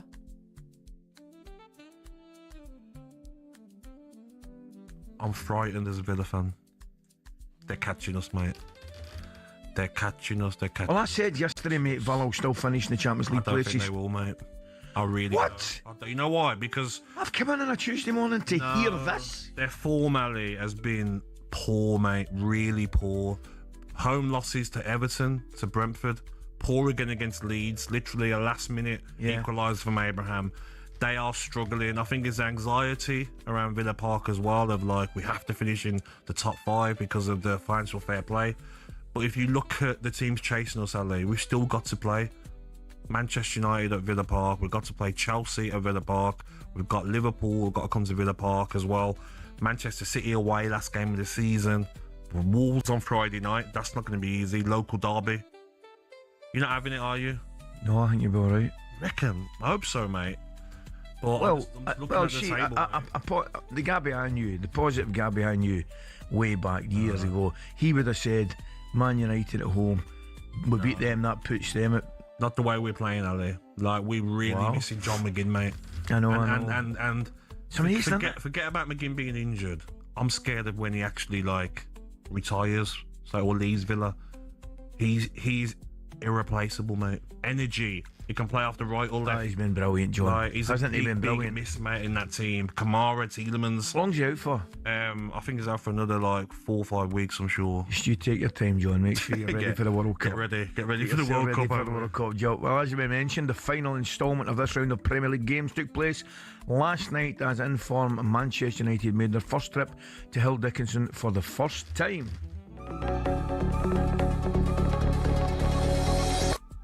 Manchester United visit Hill Dickinson for the first time. There's been no fixture in Premier League history that has seen as many away wins as this one. Keenan Dewsbury Hall works his square and Lawrence can make the save from Armstrong. Mainu, good ball in and Burmo was there and then fires it over the bar. Every time an Everton team pass the ball sideways or backwards, there's a rumbling around the ground because obviously they want the team to get forward and get forward quickly. It has long felt like a game where first goal might win it. Brian and Burmo will chase after it. He's only got Michael Keenan, the keeper, between him and goal. He's rolling square and Shesko puts it into the bottom right-hand corner. Manchester United lead by a goal to nil with 20 minutes to go. And Manchester United have done to Everton here what Everton did to them at Old Trafford. 1 goal enough. It was Benjamin Shesko that scored it tonight. Everton 0, Manchester United 1. Did I just say they made their first trip for the first time? I think I did. That's me off and running. The boys are laughing. Manchester United made their first trip to Hill Dickinson for the first time. Easily happens. I'm not sure I get enough firsts in there. Well, United have jumped into 4th place. As I mentioned earlier, Gab, ahead of both Chelsea and Liverpool. Thanks to that winner from Benjamin Shesko. After the match, interim boss Michael Carrick was singing the praise of that particular striker. Ben's in a really good place at the moment. We love him to bits. I think he's the way he works every day, his attitude to it. He wants to improve, wants to learn. I think part of our duty as well is to help him keep taking steps in the right direction. And I think we're so quick to be quite extreme with players at times, and either so good or not so good. But I think managing that and keeping him on a good track and supporting him and. He'd be a big player, he'd be an important player here for a long time. I'm sure that he's got the attributes to do that. And, he's a big part of that forward line, so he's certainly not here just to be a substitute. But recently, he's made a huge impact for that, and credit to him because we've obviously needed him. He has, Gabby. I would say him and Gyökeres just begin to turn the corner, look the part, both their goals and their performances. Is that fair? Maybe we're too quick to. Yeah, myself included. Criticise myself strikers included. that come to the Premier League. But what he's done recently, Ali, and what I like about Shesko is it's not like he's spitting his dummy out when he's not starting. Yeah. He's okay. He comes on and he works his socks off. He gets it. The hunger to get that goal yesterday as well, to break his neck from the halfway line, to get in. And he's got a great finish on him. That goal against West Ham we talked about. Oh, mate, I'm telling you. I am telling you, that finish against West Ham's out of this world. Yep. The defender, is it decisive? I'm not sure it is, comes across, thinks there's nothing he can do there. Yep. And he clips it into the top corner. It's a brilliant finish. That's 6 goals in 2026. Yeah. 7 in total in the Premier League for Šeško. And I think now he's worked himself into the starting lineup. I felt like the Mbumo as a striker, it worked for certain games. Yeah. But I feel now you need a vocal point, don't you? Maybe next game he starts. I think they've got options now. Do you know what I mean? That's the one thing, they've got options.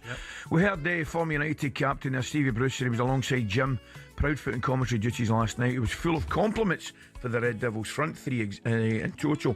He explained that they're a great example of spending well, and it's paying off now on the pitch. Well, that's what you pay the money for. How often have we said it's all about players at the end of the day? And good coaches need good players, and certainly them three in that combination. The great pass from Cunha and a wonderful pass, and Mbumo, the way he took it and laid it into Šeško. Šeško didn't even have to take a touch. Wonderful goal. A good enough goal to win any match. It was the only real bit of quality we've seen in it. But then again, Man United have shown a little bit of desire after it. Comes into the box, the corners. The goalkeeper was immaculate. They tried to bully him. Didn't work all night. They looked after him as good as they can, and I have to say the goalkeeper stood up to every challenge that was thrown at him. By the way, he's made a difference as well, the goalie. Don't worry about that. Safe hands. Yeah. Do you know what I think as well, Gabby, looking at you? You sometimes don't realise the importance, the confidence that he has actually on the back four. Do you know what I mean? It's like the two centre-backs are looking back going, he's alright, we can have a bit of him. Yep. Do you know what I mean? There was a save late on from Tyreek George where he literally caught the shot, fantastic, and he just caught it. Yeah. But Onana would have spilled it. Beto was running in for a tap in, probably then equalise. Yeah. You're like, drop more points. But safe hands, even from all the corners, it was chaos, Ali. Honestly, it was like WWF. Tarkowski, Maguire were throwing each other on the floor and then laughing about it. Yara and Maguire wrestling. The referee booked Tarkowski, and it was like, guys, come on. But every time the ball went onto the keeper, punched it away. I saw was Big Moisey on the pitch at the end of the game. Was he unhappy with the referee about something? Yeah, I think, I switched it off then, mate. I was like, enough, man. I'll go to sleep. I saw him come on. I was watching, I saw him come on. I thought, big fella's not happy. Okay, Manchester United fans, I want to hear from you this morning. Could you be title contenders next season? There's a question. Is Michael Carrick the man to take you forward at this moment in time? Surely yes. How good are your summer signings proving to be? They've been excellent. Get in touch, please, guys. Give us a call. You know the drill. 03717 223344. Right, plenty to come in breakfast. What a morning we've got ahead of us, Gab.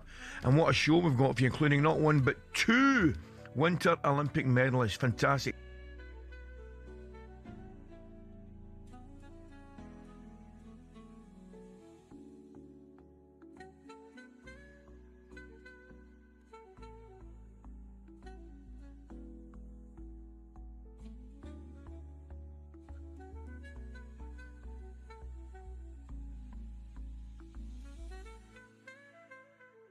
His heat map, if you like. And I think under Amarin, he wanted them everywhere. He wanted them building up deeper, getting in the box, almost just running all over the place, really. But when you see him under Michael Carrick, it's a lot more disciplined, these heat maps. So there you want him between the lines. You don't want him coming deep, getting the ball off the back four, where he can hurt the opposition, and that's exactly what he's done. And it's interesting then you look at the stats when you look at it, and look at that.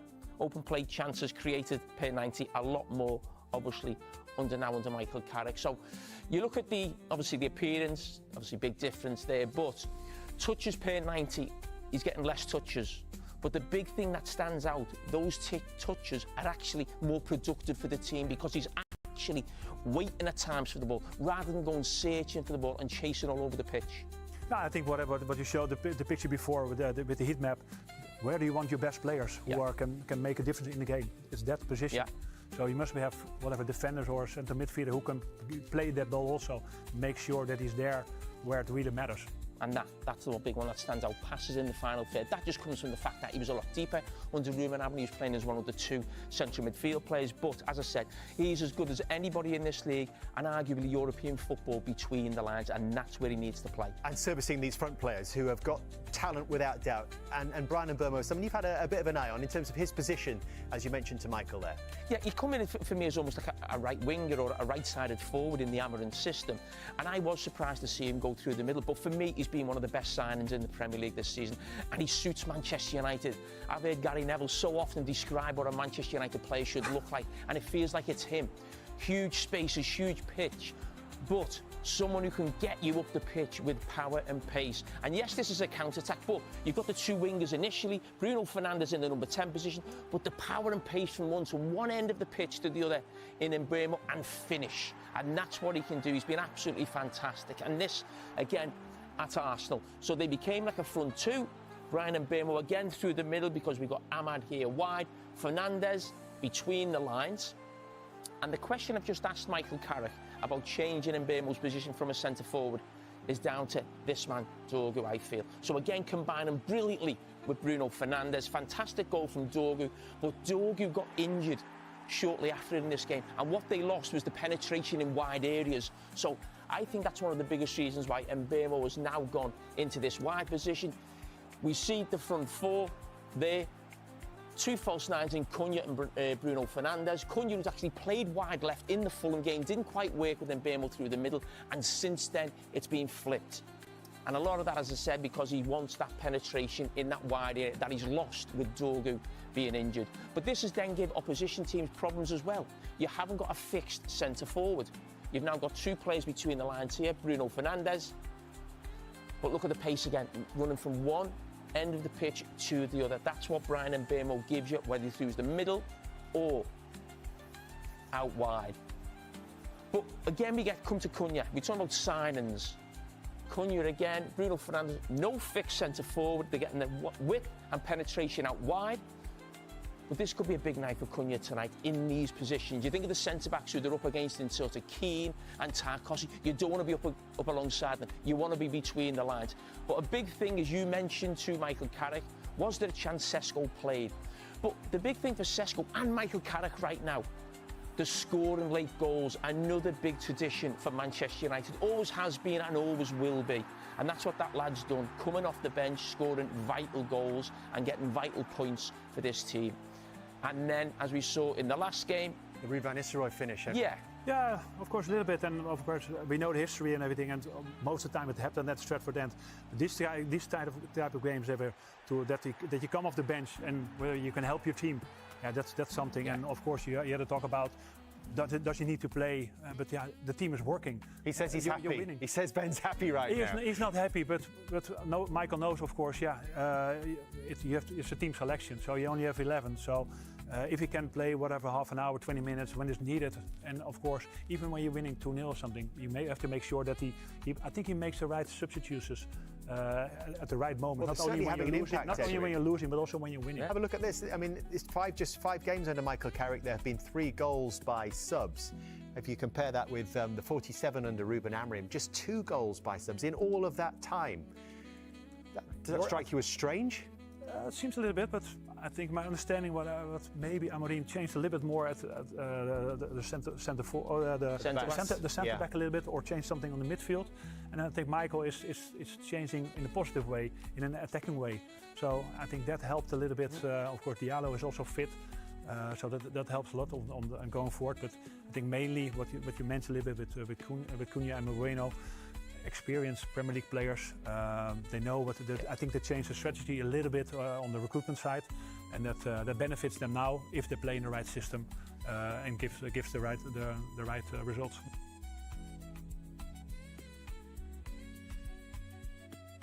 It wasn't the most pretty of matches, but a win is a win for Manchester United.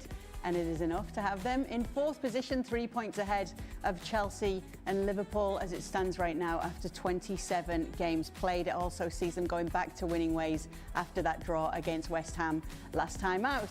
Mario Melchior and Don Hutchison are joining us now. Let me kick things off with you though, Craig. What does this result tell us? Shall I go down the road of what some of our lot are saying about the Premier League and how strong it is? Man United, this Man United team are in 4th. They're in 4th. They've had a great run. That's how strong this Premier League is. An average performance, but a great result. You know, West Ham apart, where they dropped some points. It could have been, I think, 5 from 5, was it? Or something like 6 from 6. I can't remember exactly. But it's been a really good start. We saw a little clip of Jason Wilcox and I think Omar Barada behind the scenes clapping at the end of the game from the main stand at Everton, because really this has released some pressure for now on the board. The board that sacked Ruben Amorim and were sort of staggering around with nowhere to go, going to hire Ole Gunnar Solskjaer. That was stupid. Maybe going to give Michael Carrick the job. Nobody really else out there. Go with Carrick. And then they sit back and go, we don't know what's going to happen. And it has been, in terms of results and performances early on, it's been very good. But in terms of results, it's been brilliant. They're very much now in the fight for the Champions League places. If I was Liverpool, I would be worried. If I was Chelsea, I'd be concerned. If I was Man United, I would be buoyant about my chances, particularly from where they were early in the season. So yeah, this was, it wasn't, listen, it was a game you would turn this game off in a flash. If you've DVR'd this game, get home and delete it. That's how bad it was, but that's what Everton can do to you. They're a team they're not attractive. They'll fight and scrap. They'll try and defend. They don't create a lot, and they try and make the game scrappy. And they did all that, and I think United found that a little bit tough. But Michael Carrick will be delighted with the result, more so than I would say the performance. Yeah. When you look at this run of results, Mario, and you see that they're in 4th right now, would you bet against them keeping that top 4 spot come the end of the season? No, I wouldn't. I think also because, you know, we played the game also, and we know how it works. When a new man comes in, everybody gets some new energy, and I think that is one of the key parts. And also, of course, I think Carrick already, he changed the system and everything is going better for the club. And what Greg said, he's right. You know, like you're watching a team now, they're in the up, but they still got to fix it because, you know, they had a massive crack. He comes in, he glues the crack a little bit, but the crack is not fixed yet. So they have to make a decision in what they're going to do in the future, because eventually you have a team that's building. Let's say the team gets to the Champions League. You also have to remember that this is a club that always attracts people and attracts players, and individuals want to go there, and they have to make sure that they either back on that track and making sure that they become that giant club that it's always been in England. And I think not making it to the Champions League, that will be a big loss. So that's why I think they will make it. The results, though, they definitely are back on track right now, Don. They are, Kay. 5 wins and 6, unbeaten in 6. I think what you've took from tonight is not a lot, apart from Sesko scoring again. I thought the goal they scored was a brilliant goal. I thought he ran off the back of Tarkowski. Tarkowski was running in treacle and couldn't catch him. But that's the form since Michael Carrick's been in the job, and you have to say he's the front runner. I mean, I wouldn't be in a rush to, you know, give him the job after what's happened to previous managers when they've been in this position, but you know, he's turned the players around, he's made it simple for them, he's putting them in their best positions in terms of Luke Shaw and Bruno Fernandes. Crystal Palace up next at home, so you'd fancy they'd win that. Chelsea, as Craig said, will be a bit concerned. They've got Arsenal and Villa, so there's tough games ahead. Liverpool have got a little bit of a clear run in the next couple. I think they play, West Ham next, then Wolves, then Tottenham at home. So the fixtures, when you try and navigate who's going to be where in a few weeks' time, you feel as though United and Chelsea have got hard fixtures because, as I said, they've got difficult games down the road. But it's how do you rely on Liverpool after what we saw at the weekend? So you look at Man United, if you're trying to pinpoint who's going to get that 4th, I think it'll be Man United, and then I think it's a 50-50 shootout between Chelsea and Liverpool. If I'm Ruben Amorim, I'm sitting, whether he's watching or not, whether he's still in Manchester or he's back in Portugal, I don't know. But he'll be seeing the results, whether he's watching the games or not. He knows the results. And he can't be sitting comfortable. He can't be sitting thinking, well, Carrick's just been lucky. Maybe he does think that, I don't know. But he must be thinking, I need to look myself in the mirror. And did I get it right at United? Was I too stubborn? Did I make the right decisions? Did I just keep harping on about he can't do this and he can't do that and my system this? And he's got to be sort of sitting thinking that, because I know we have these sort of new manager bounces and all that sort of stuff, but there's a little bit more to it than that. We've discussed this before. A back four, Mino in, Fernandes further forward, round pegs and round holes, not round pegs and square holes. Good substitutions at good times. Early on in the first couple of games, it was Cunha coming on, making a difference. Then Dorgu's been injured. Cunha has started the last 2 or 3 games. Šeško's been coming on, making an impact. So he's made an impact not only with his team selection, but his substitutions. And that's one of the key to management. It's not just picking a team. Anybody can pick a team, right? Anybody can pick a team. One manager said to me before, he says, Craig, the most difficult thing about being a manager and a coach is making in-game decisions to affect the game. Because maybe the opposition are doing something different, or maybe they're doing something particularly well. And then you can't just sit there and say, well, I picked a 4-3-3 and that's it. Or I picked a 3-5-2 and that's it. You have to then make these little subtle in-game changes to affect that game, to make the difference. And I think, to be fair to Michael Carrick, he has done that. He's made those changes in games that have been a little flat, that have made the difference. And if I was Man United at the moment, I'd feel really good about this top 4. You're right, Don, to talk about the fixtures Liverpool have, but I think the bigger story is actually Liverpool themselves. I don't think there's an easy fixture in the Premier League at the moment for this Liverpool side, and I think the first 45 minutes at the City Ground against Nottingham Forest encapsulated that. And who's to say that's not going to be that's just not going to, recur again and again and again for Liverpool? At the moment, I would be really fearing of this Liverpool side's ability to get in the top 4. And Andy Slot was asked about it, Kay, a couple of weeks ago. He says, would it be, what was the word that they used? Would it be acceptable? And he said no. He said no, would not be acceptable. And so if it's not acceptable to him, it might not be acceptable to the Liverpool board. So it's going to be a big end to the season for Liverpool. Yeah. Trust me. Absolutely. When you talk about that in-game management, you mentioned Šeško once again, and Mario, we saw once again him scoring, proven to be a super sub. Is he saying to Michael Carrick, can I start now, please, boss? I mean, look. As a player, I think you should never be happy to be on the bench. And I think he's one of them. But we also have to remember how he started, right? He came in and we expected a lot. Then it gone cold for him, and it was kind of difficult for him. You could see that he had to adapt. And now I feel like when I watch him, especially after today's game, I saw his confidence. You understand? You see that the confidence is coming. And we all know when strikers score, they become different humans. When they don't score, oh my God, you don't want them around you because they are so moody. So for him now, I could see the spark of confidence, and also the players around him that they want to put him in. Mbeumo is like one of the key guys in their team. But for him then to hit the break, and then you see Šeško coming after, that is like what strikers are good at. They normally anticipate what is going to happen. And finally we start seeing that, because that's what he needs. You have some key strikers who sometimes lose that when they don't do well. And now you can see his confidence is building. That's why the break was on, he follows him up, and he drops the ball short, and then he puts it in. Great, good technique. I saw the striker, yeah. No, I think he's growing, definitely. The problem is for him, if he come off the bench, Mario, like he did against West Ham and scored a great goal, a wonder goal really, which was, which really didn't match up with the rest of his performance when he came off the bench, because his control, Šeško, at West Ham when he came on was atrocious. And then he scores this great goal, and it was a great goal. Comes on tonight again, scores another very good goal. It was a pretty simple finish, but he had to keep his head down and finish it. So if I'm Michael Carrick, I'm saying, look, you're 22, know you want to play, but you're making a big difference coming off the bench. And also, as Mario mentioned, United like Mbeumo's pace to run in behind. They like the fact that he will stretch teams when, couldn't really do it tonight because there wasn't a lot of space. But generally, United are not frightened to go long to Bryan Mbeumo, even if it's from Lamens, the goalkeeper. If teams are pressing United, I've seen them do it at Old Trafford. When teams press them, they're not frightened to go back to Lamens, and he launches it.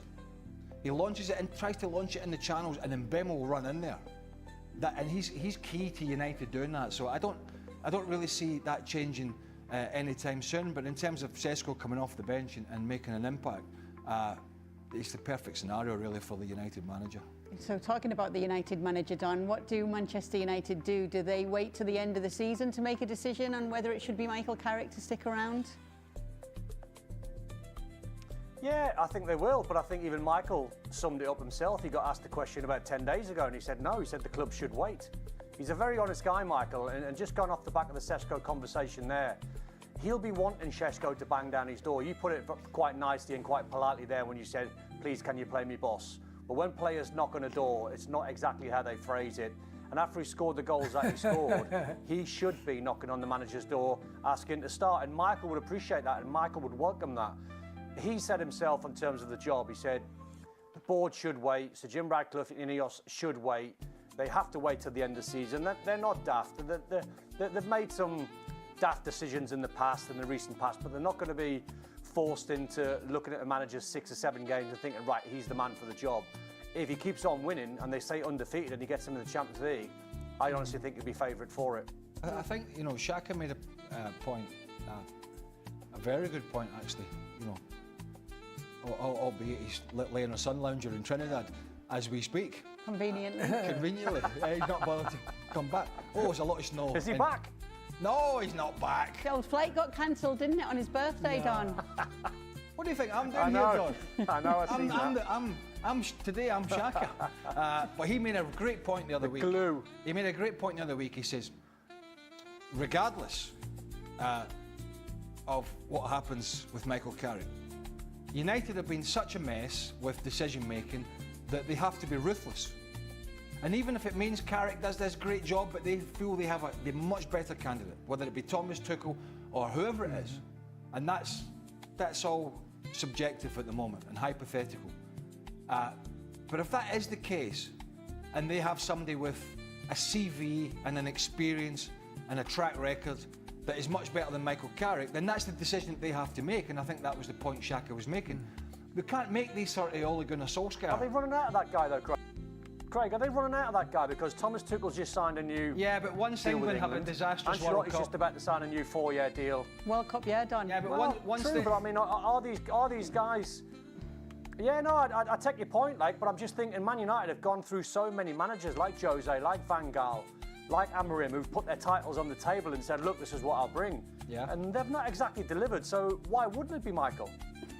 Well, it might be that, but because it hasn't worked once or twice doesn't mean it won't sort of work again. I don't know. There's no easy answer for this Man United job, and you are right. There's a difficulty here. We've discussed this on the show, and I think Mark Ogden in particular has written a piece or two on the FC website about the balancing act of waiting to see how this goes, and then missing out on potential other managers. Because let's be honest, they're not the only club going to be looking for a manager. Chelsea may be looking, who knows what's going to happen with Rosenior.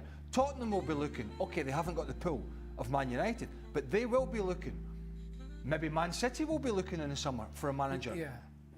If Guardiola, if it falls apart and he says, oh, Arsenal are too strong, I've had enough of this, I've got this 115 charges, all this, I'm packing it in. That's just 3 or 4 clubs in England alone.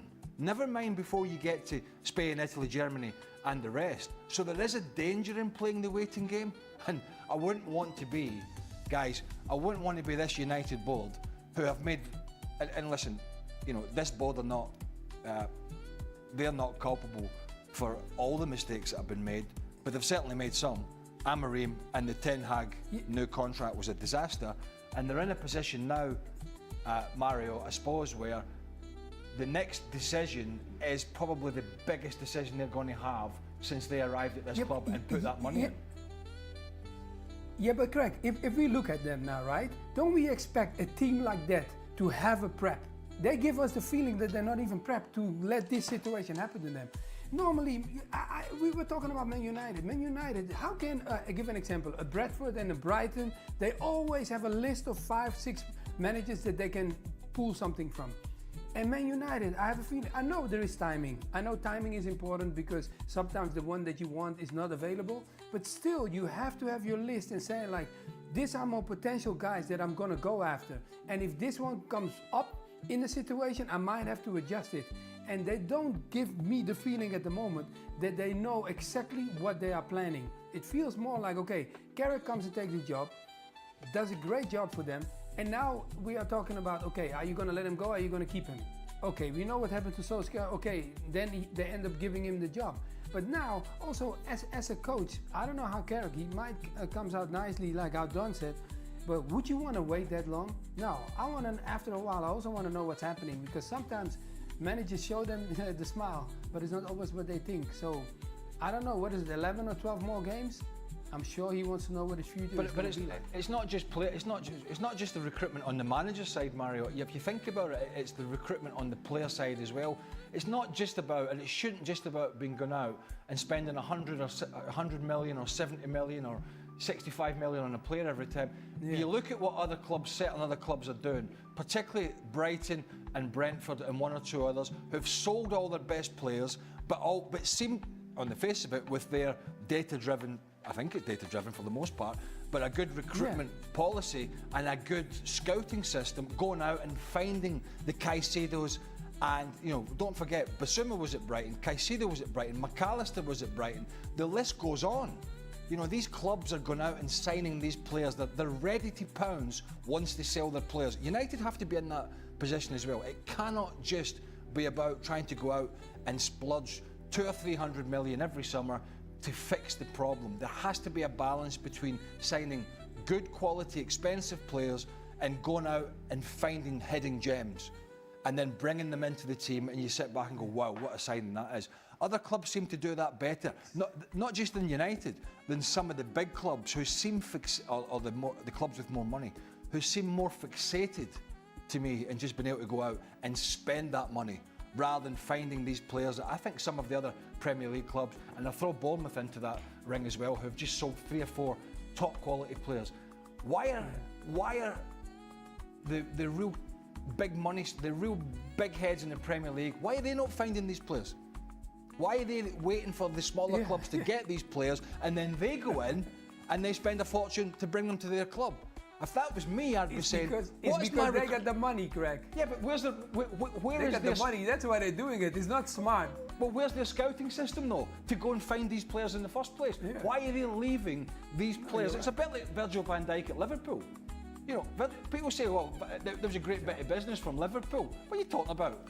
Celtic signed him from Groningen, as you well know, for a pittance. Southampton signed Van Dijk from Celtic because all the clubs in England were saying, oh, he can't play in England because the Scottish League's terrible. And then Liverpool pay, I think it was a world record fee.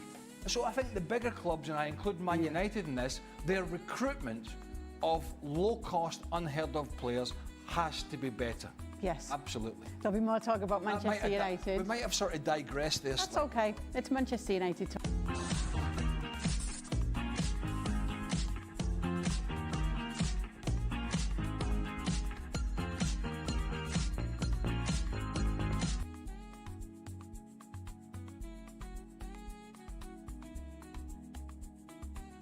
Did you see it? I watched the last 25 minutes. Yeah. I was particularly impressed with Senna Lomans last night. I don't know about you, because for all the questions about the hierarchy, and we even said it yesterday on the programme that we were doing yesterday with Martin Keown, I think actually they must be credited with the fact that some of their recent recruitment has really come off. And overruling Ruben Amorim and bringing in Senna Lomans as the goalkeeper over Emi Martinez must be one of the best bits of business that they've done. He was excellent last night. Why would it be a better bit of business than bringing in Martinez, who's an outstanding goalkeeper in his own right? Well, because of age, because he would have cost a lot less, because they had some very eccentric goalkeepers over the last few years. I wonder how Onana would have dealt with all those corners last night when they were crowding around the But Martinez is, I mean, the comparison is between them and Martinez. I think Martinez is an outstanding goalkeeper. But if you look at the statistics this season, the best goalkeeper in the league in terms of XG shots on target is Senna Lomans. He's done very good. He's a good shot stopper. Yeah. And he was brilliant yesterday coming for those corners, which is a difficult thing to do. And if you saw his Instagram post yesterday with the 3 punchy emojis afterwards, because that's quite something to deal with, that. I mean, Man United have always had a cornerstone of good goalkeepers, haven't they? During periods of success, let's say. There were difficult times when they brought in Mark Bosnich and then replaced him with Marissimo Talba, wasn't he? Yeah, Taibi. That wasn't a great goalkeeper. Barthez was a bit hit and miss, wasn't he? You know, he was better off with Linda Evangelista than he was in Man United's goalmouth, wasn't he? Also, you know, you look at the goalkeepers over the years, Edwin van der Sar, obviously Peter Schmeichel. Way back to Alex Stepney, they had good goalkeepers, and goalkeepers are a massive part, would always have been. You know, if you look at when Nottingham Forest kicked on under Brian Clough, it was one of the signings that they made was Peter Shilton. Yeah. You know, Clements was such a fabulous goalkeeper for Liverpool. You know, the great legacy of English goalkeepers that we had at times, Joe Corrigan, Phil Parks, you know, Mervyn Day, all these great goalkeepers and now it seems to be that the overseas goalkeepers have taken precedence. But yes, I think it makes a difference.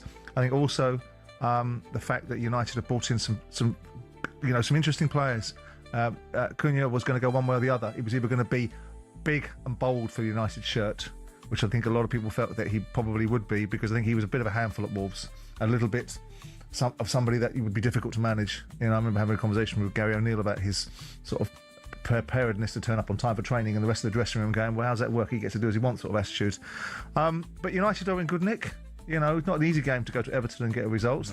No. Whilst it wasn't the greatest of games, it was, you know, a great counter-attack and a great finish. Yes, and we got a hell of a ball from Cunha. It was brilliant. And the way they started that move with Benjamin Sesko and finished it with Benjamin Sesko was particularly impressive. I think we should probably talk about that frontline talent, but I'd be interested to get United fans' views on whether or not now it means that you probably should, without any other European distraction or cup distraction, finish in the top 5 this season. Probably 5 will be enough. 03717223344. And 2 weeks ago, Michael Carrick himself, when he was speaking to us after the Tottenham game, was saying that decisions at Manchester United cannot be knee-jerk.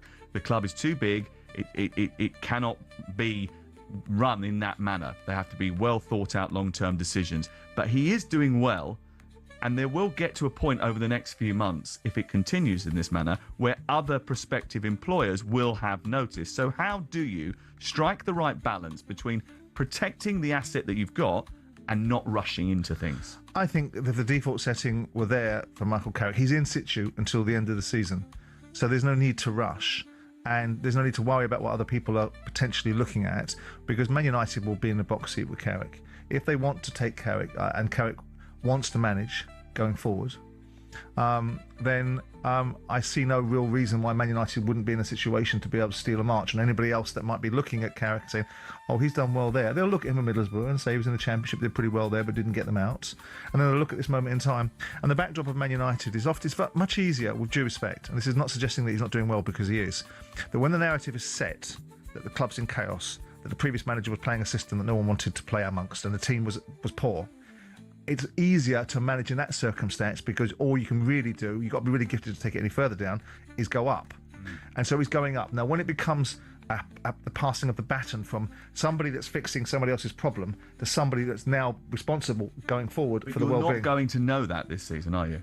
No, I think you're going to get an indicator. I mean, listen, if he goes on not losing games all the way through to the end of this season, puts them in 4th in the league, and does it in such a way that seems to be embracing all the best attributes of the playing squad that they've got, looks as if he can deal with the managing up side of things, with who he's got to work alongside, looks as if he's got the synergy inside the business with other parts of the business, then there may be a very strong case. I mean, I'm loath to leap in for it or against it. I think he's done brilliantly well.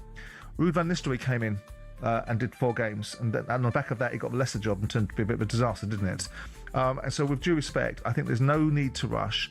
Get your ducks in a line, get the team keeping it going, keep building the momentum, keep building the back page stories to be positive rather than negative, keep deflecting from the currency of what's gone before and other things outside of the football club that create noise and adverse publicity around Manchester United, and then look at a new season with a nice problem to have, which is we qualified for Europe when we didn't look like we were capable of doing it. We're in decent order, the background noise is starting to dissipate, and we have a look around. We've got one in our camp that we potentially could turn to, or we've actually looked around and we found someone that we think is better, and these are the reasons why. I think it's a nice position to be in. Well, Carrick's now got 5 wins and 1 draw from his 6 games at the helm of Manchester United. United have now gone 10 consecutive Premier League games without defeat for the first time since a run of 14 between January and May 2021, when Ole Gunnar Solskjaer was in charge. Another tick in the recruitment box last night was them going all in on spending for their forward line. I wonder how impressed you've been with all three of those new recruits, Cunha, Mbeumo and Šeško, who's becoming a bit of a super sub. He won't want to be sort of labelled in that manner because he wants to be a starter. No. But my understanding is that at the training ground, they think he's got something special. Well, they paid enough money for him, so they should do, shouldn't they? I mean, if you look at their forward line, in the same way that, you know, lots of questions about the other centre forward over at Arsenal are starting to be asked and answered because goals are coming. Same with this fellow. I mean, these are top fees that they pay for players. They're not paying for potential. They're paying fully delivered, full package money. So I expect these players. The only thing you have to ask yourself is, can they cope with the environment? People constantly talk about, oh, you leave Man United, you get better. You know, they're talking about what Rashford's doing at Barcelona. Oh, and what is he doing at Barcelona? And they talk about Højlund at Napoli. You know, there's a certain type of player that can work within the framework of the expectation of Manchester United, irrespective of who's the manager and what the formation is. And if he seems to me, and we look at the way he celebrates his goals, he seems to be a very focused young man that's got the bit between his teeth and thinks he should be there and thinks he should be playing, whereas the other kid was hiding. You know, he's got 8 goals now for the season, 2 of which came under Amorim, 6 in the matches that have been taken by Michael Carrick, which should tell you something, shouldn't it? Well, I mean, everything should tell you something. I mean, ultimately, if you look at the team's performance and the energy that they've produced in the games, and it's not just a case of beating teams that you think on paper Man United can beat. They're beating the big teams. You know, they're beating the big sides. They've beaten the 2 pretenders for the title. You know, the 2 contenders for the title. You can't argue with that. You know, so with due respect to what they're achieving, and they're doing the hard yards, because I said judge him when he plays Fulham. Judge him when United, you know, when United turn up against, and then get the results there and then against the difficult sides that, you know, when the players are looking at it thinking, well, we can deal with this. We haven't got to put ourselves into first gear or third gear, whatever gear is top gear in the analogy I'm trying to create.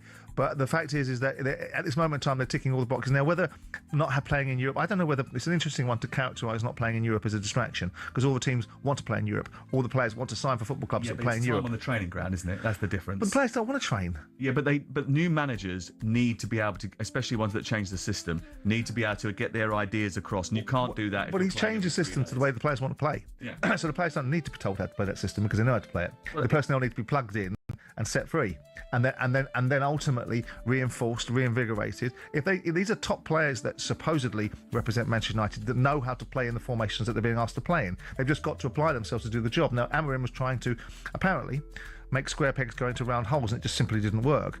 And out of this ether of Carrick's arrival comes common sense. Again, I hate that expression because if it was common sense, everyone would use it. So it's obviously a mischaracterization. But basic principles of what have I got? What can they do best? Set them up, send them out, and keep them ticking over. And having games, the players don't want training sessions. The players want games. Until, of course, they can start moaning about it because someone in the media sees them that they're hard done by, and then they start moaning about how many games they're playing. But really, they want to play games rather than train. Martin Keown's okay, by the way, just in case you wanted to know. Who is? Yeah, Martin, he's fine. He's absolutely fine. Oh, is he? Okay. I know the whole day yesterday. You know, he's big one on player welfare. Yes, of course. Of course. To be fair, he hasn't said that for a while, so we haven't had that particular discussion. But, you know, you look at it and say there is so many positives about Manchester United at this moment in time. And so this should be, because there's enough players in that team, and the Cunhas of the world and the Mbeumo's of the world that are coming through, that are making impacts. They're good players, and so they should. And for whatever reason, Amorim, this is like Martin O'Neill going into Celtic. It's like turning a light switch on. It can't be that easy. Or can it be that other people make it so difficult? It's that old expression, is it BS baffles brains? And sometimes managers overthinking it, becoming ideologues, and trying to win battles. Your job is to win football matches, not to win battles.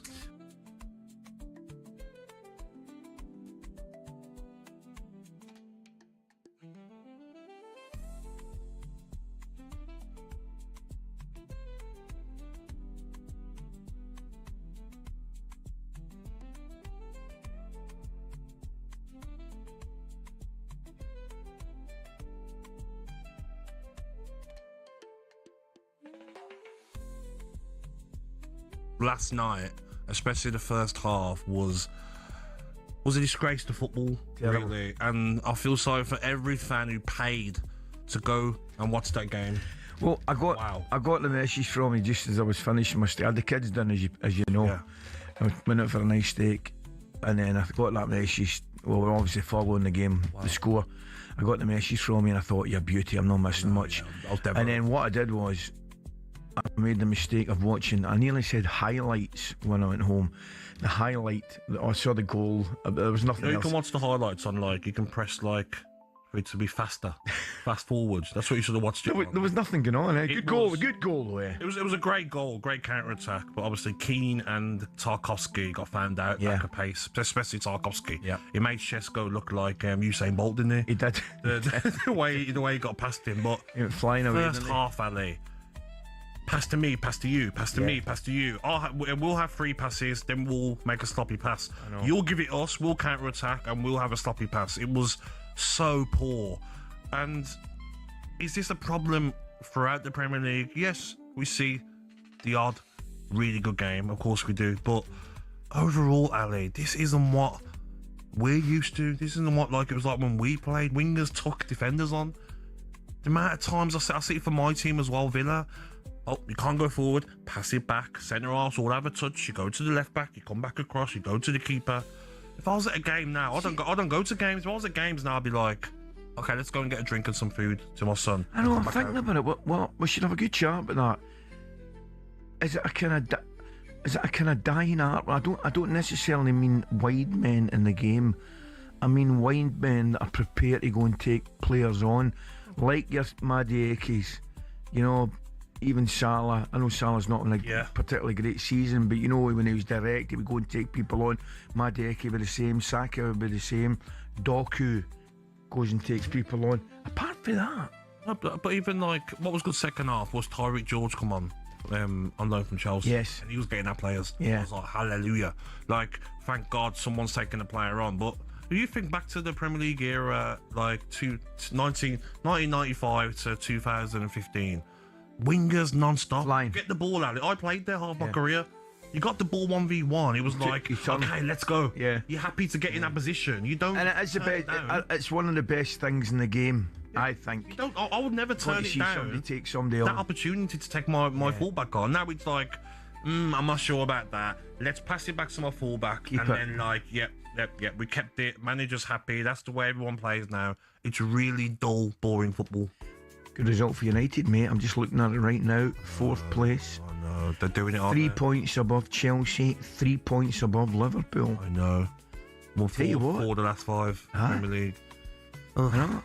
And the other, I think the other one was a draw at West Ham, which it was at, and they beat Fulham. I don't think they won that game. Maybe 7-8 weeks ago. No. It just shows you they've got a wee bit more. Ali, I'm frightened as a Villa fan. They're catching us, mate. They're catching us. Well, I said yesterday, mate, Villa will still finish in the Champions League places. I don't think they will, mate. I really don't. You know why? Because I've come in on a Tuesday morning to hear this. Their form, Ali, has been poor, mate. Really poor. Home losses to Everton, to Brentford. Poor again against Leeds. Literally a last-minute equaliser from Abraham. They are struggling. I think it's anxiety around Villa Park as well of we have to finish in the top 5 because of the financial fair play. But if you look at the teams chasing us, Ali, we've still got to play Manchester United at Villa Park. We've got to play Chelsea at Villa Park. We've got Liverpool. We've got to come to Villa Park as well. Manchester City away, last game of the season. Wolves on Friday night. That's not going to be easy. Local derby. You're not having it, are you? No, I think you'll be all right. Reckon? I hope so, mate. But the Gabby I knew, the positive Gabby I knew way back years ago, he would have said, Man United at home, we beat them, that puts them at... Not the way we're playing, Ali. We really missing John McGinn, mate. I know. And forget about McGinn being injured. I'm scared of when he actually retires, or leaves Villa. He's irreplaceable, mate. Energy. He can play off the right or left. He's been brilliant, John. Hasn't he been brilliant? Miss, mate, in that team. Kamara, Tielemans. How long's he out for? I think he's out for another 4 or 5 weeks, I'm sure. Just you take your time, John. Make sure you're ready for the World Cup. Get ready for the World Cup. Joe. Well, as we mentioned, the final instalment of this round of Premier League games took place last night as informed Manchester United made their first trip to Hill Dickinson for the first time.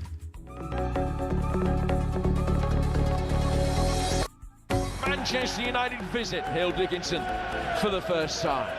There's been no fixture in Premier League history that has seen as many away wins as this one. Keenan Dewsbury Hall works his square and Lommans can make the save from Armstrong. Mainu, good ball in and Burmo was there. and then fires it over the bar. Every time an Everton team pass the ball sideways or backwards, there's a rumbling around the ground because obviously they want the team to get forward and get forward quickly. Has long felt like a game where first goal might win it. Brian and Burmo will chase after it. He's only got Michael Keane and the keeper between him and goal. He's rolling square, and Shesko puts it into the bottom right-hand corner. Manchester United lead by a goal to nil with 20 minutes to go. And Manchester United have done to Everton here what Everton did to them at Old Trafford. 1 goal enough. It was Benjamin Shesko that scored it tonight. Everton 0, Manchester United 1. Did I just say they made their first trip for the first time? I think I did. That's me off and running. The boys are laughing. Manchester United made their first trip to the Hell Dickinson for the first time. Easily happens. I'm not sure I get enough firsts in there. Well, United have jumped into 4th place. As I mentioned earlier, gap ahead of both Chelsea and Liverpool. Thanks to that winner from Benjamin Shesko. After the match, interim boss Michael Carrick was singing the praise of that particular striker. Ben's in a really good place at the moment. You know, we love him to bits. I think he's the way he works every day, his attitude to it. He wants to improve, wants to learn. I think part of our duty as well is to help him keep taking steps in the right direction. You know, and I think we're so quick to be quite extreme with players at times, and either so good or not so good. But I think managing that and keeping him on a good track and supporting him and.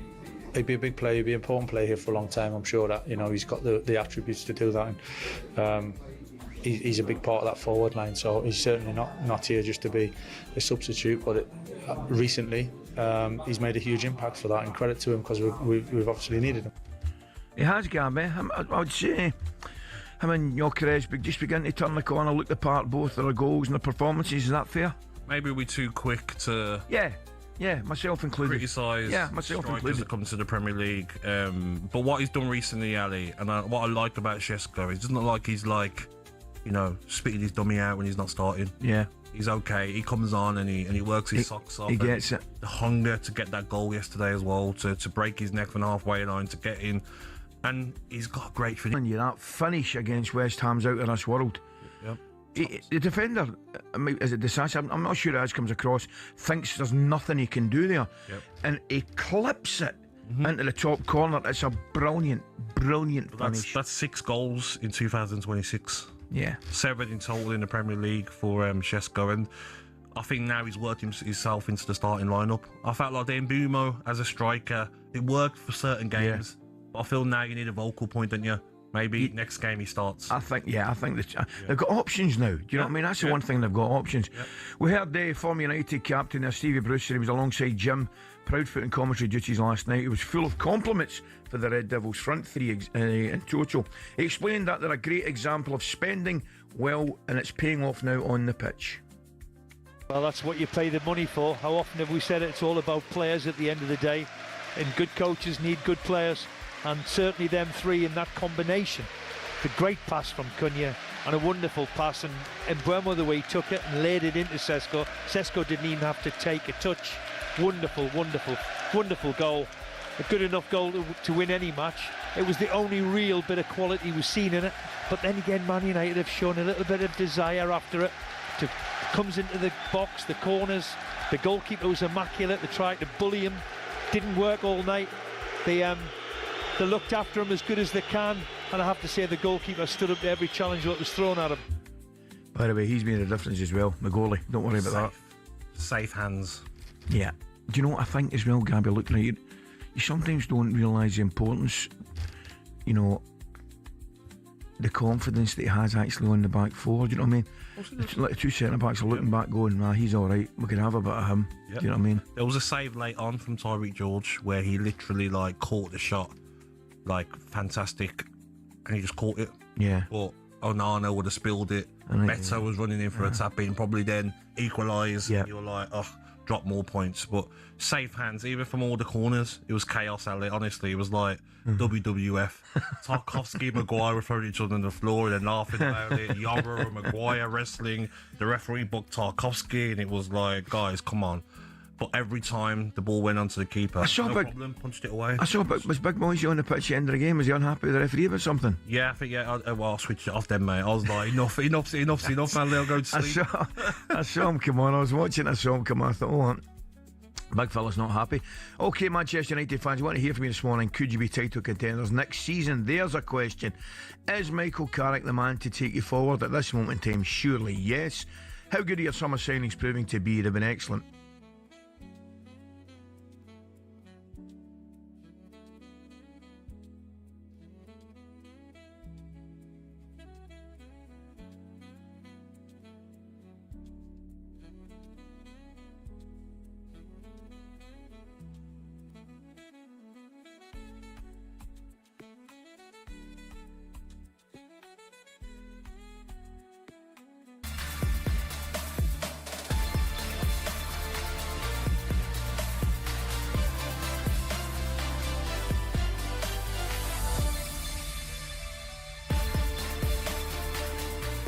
It is time now for Back Pages Tonight here on Sky Sports News, where we bring you a first look at the sports stories in the morning's newspapers. And joining us are the Telegraph's football reporter, Sam Fee, and the Times and Sunday Times Northern sports correspondent, Martin Hardy. Welcome along to you both. Let's quickly run you through the back pages as we have them this Monday evening. So the Guardian's back page has the image of Benjamin Šeško celebrating his winner for Manchester United. Šeško flies United back into top four, and they cover the racism story that is dominating football. Cristiani suspended. Benfica without winger for Bernabeu amid Vinicius Junior row. Plenty more on that. Heading into what the Times have, and they also splashed the image of Benjamin Šeško. Super sub Šeško does it again. They also have that headline, Vinicius is alleged abuser banned. They also carry the revelation from Lindsay Vonn that she almost lost her leg as a consequence of that horror crash that ended her hopes of Winter Olympic gold in Cortina. And in the Eye, super sub Šeško strikes again. Slovenian comes off the bench to score winner for United. And also you can see there at the end, this is just the start for GB. That's according to chef de mission Yves Muirhead. And also Eddie Howe confident that he isn't ruining the World Cup for Nick Voltemada. On the back page of the Sun. Better than Šeško. I think we've got an idea what they're aiming at there. Ben fires Reds closer to Champions League. Yeah, they are back in that top four and going so well under Michael Carrick, taking 16 out of the first 18 points on offer. In the Express, Šeško revs car. Super sub Benjamin to the rescue again to give boss Carrick a big boost. They also cover Team GB's Olympians too. Best Western a boost for Olympians. Yes, successful games in the Winter Olympics, matching the medal hauls from 2014 and 2018, but of course those 3 gold medals, 2 of them going to Matt Weston, the skeleton star.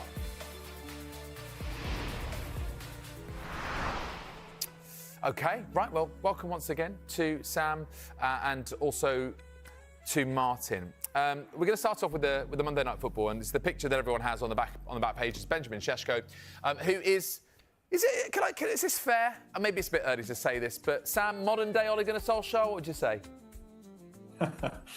Well, he's certainly got that knack for scoring goals off the bench. I think that's 3 years as sub in the past few weeks, and taken him to 6 goals in his last 7 games. And I think he's a really interesting, exciting player, and you can see the physical qualities he brings. And the thing I love most about his goal tonight was not the finish, but the speed to get away from the Everton defence on that counter-attack. And he just took off, and he's a big guy. I think he's 6'4", 6'5". Incredible leap, and he's got that timing in the air too, but he can also shift. And I think when you look around Europe at the young players coming through, you look at the ingredients that Šeško has and his ability to score spectacular goals, which is also demonstrated in the last few weeks as well.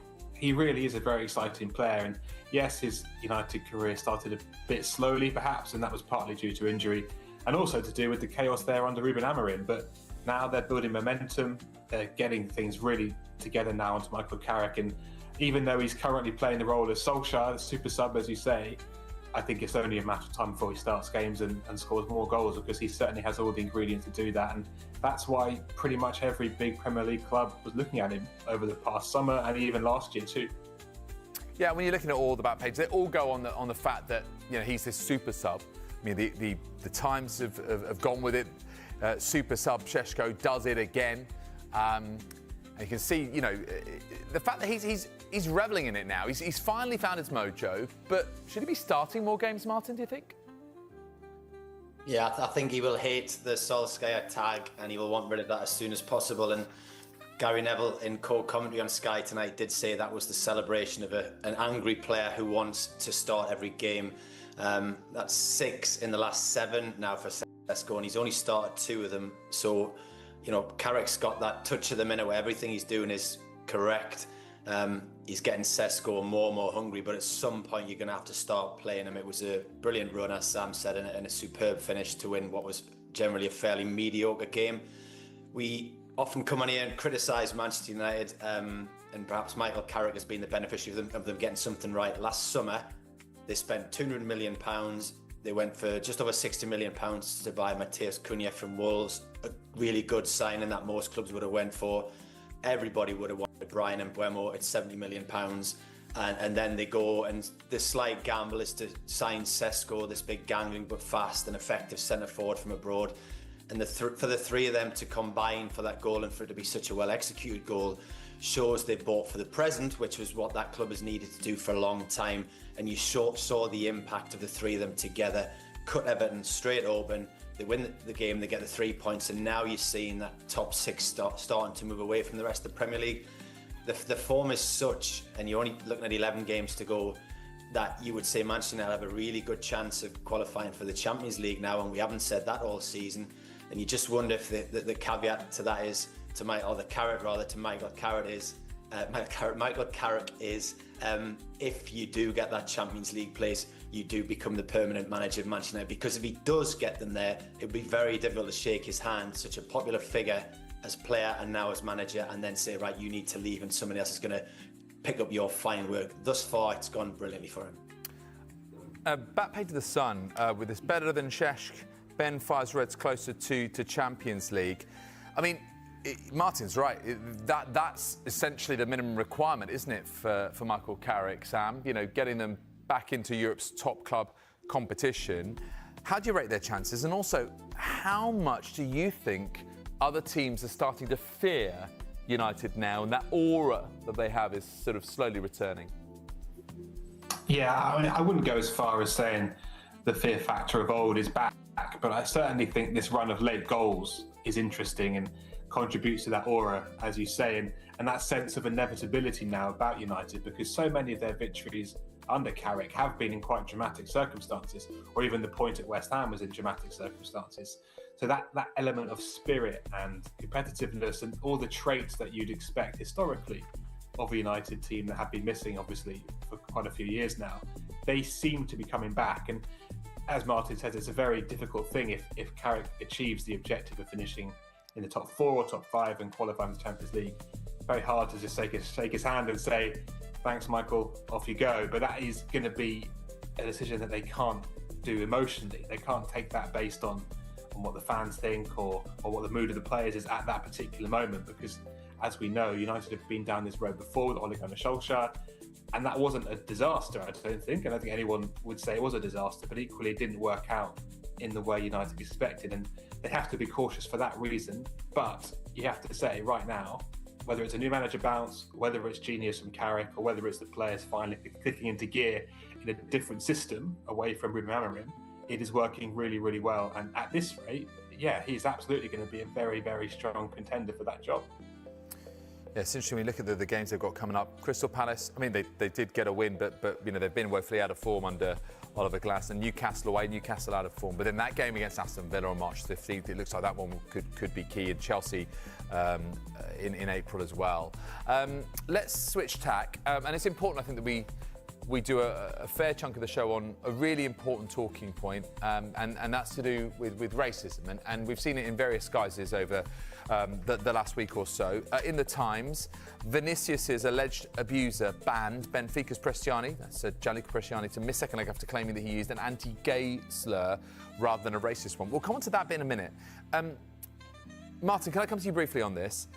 What do you make of this sort of provisional but you know, suspension? It's a suspension, as in, like, it is still a ban. It's not like it's suspended unless he, you know,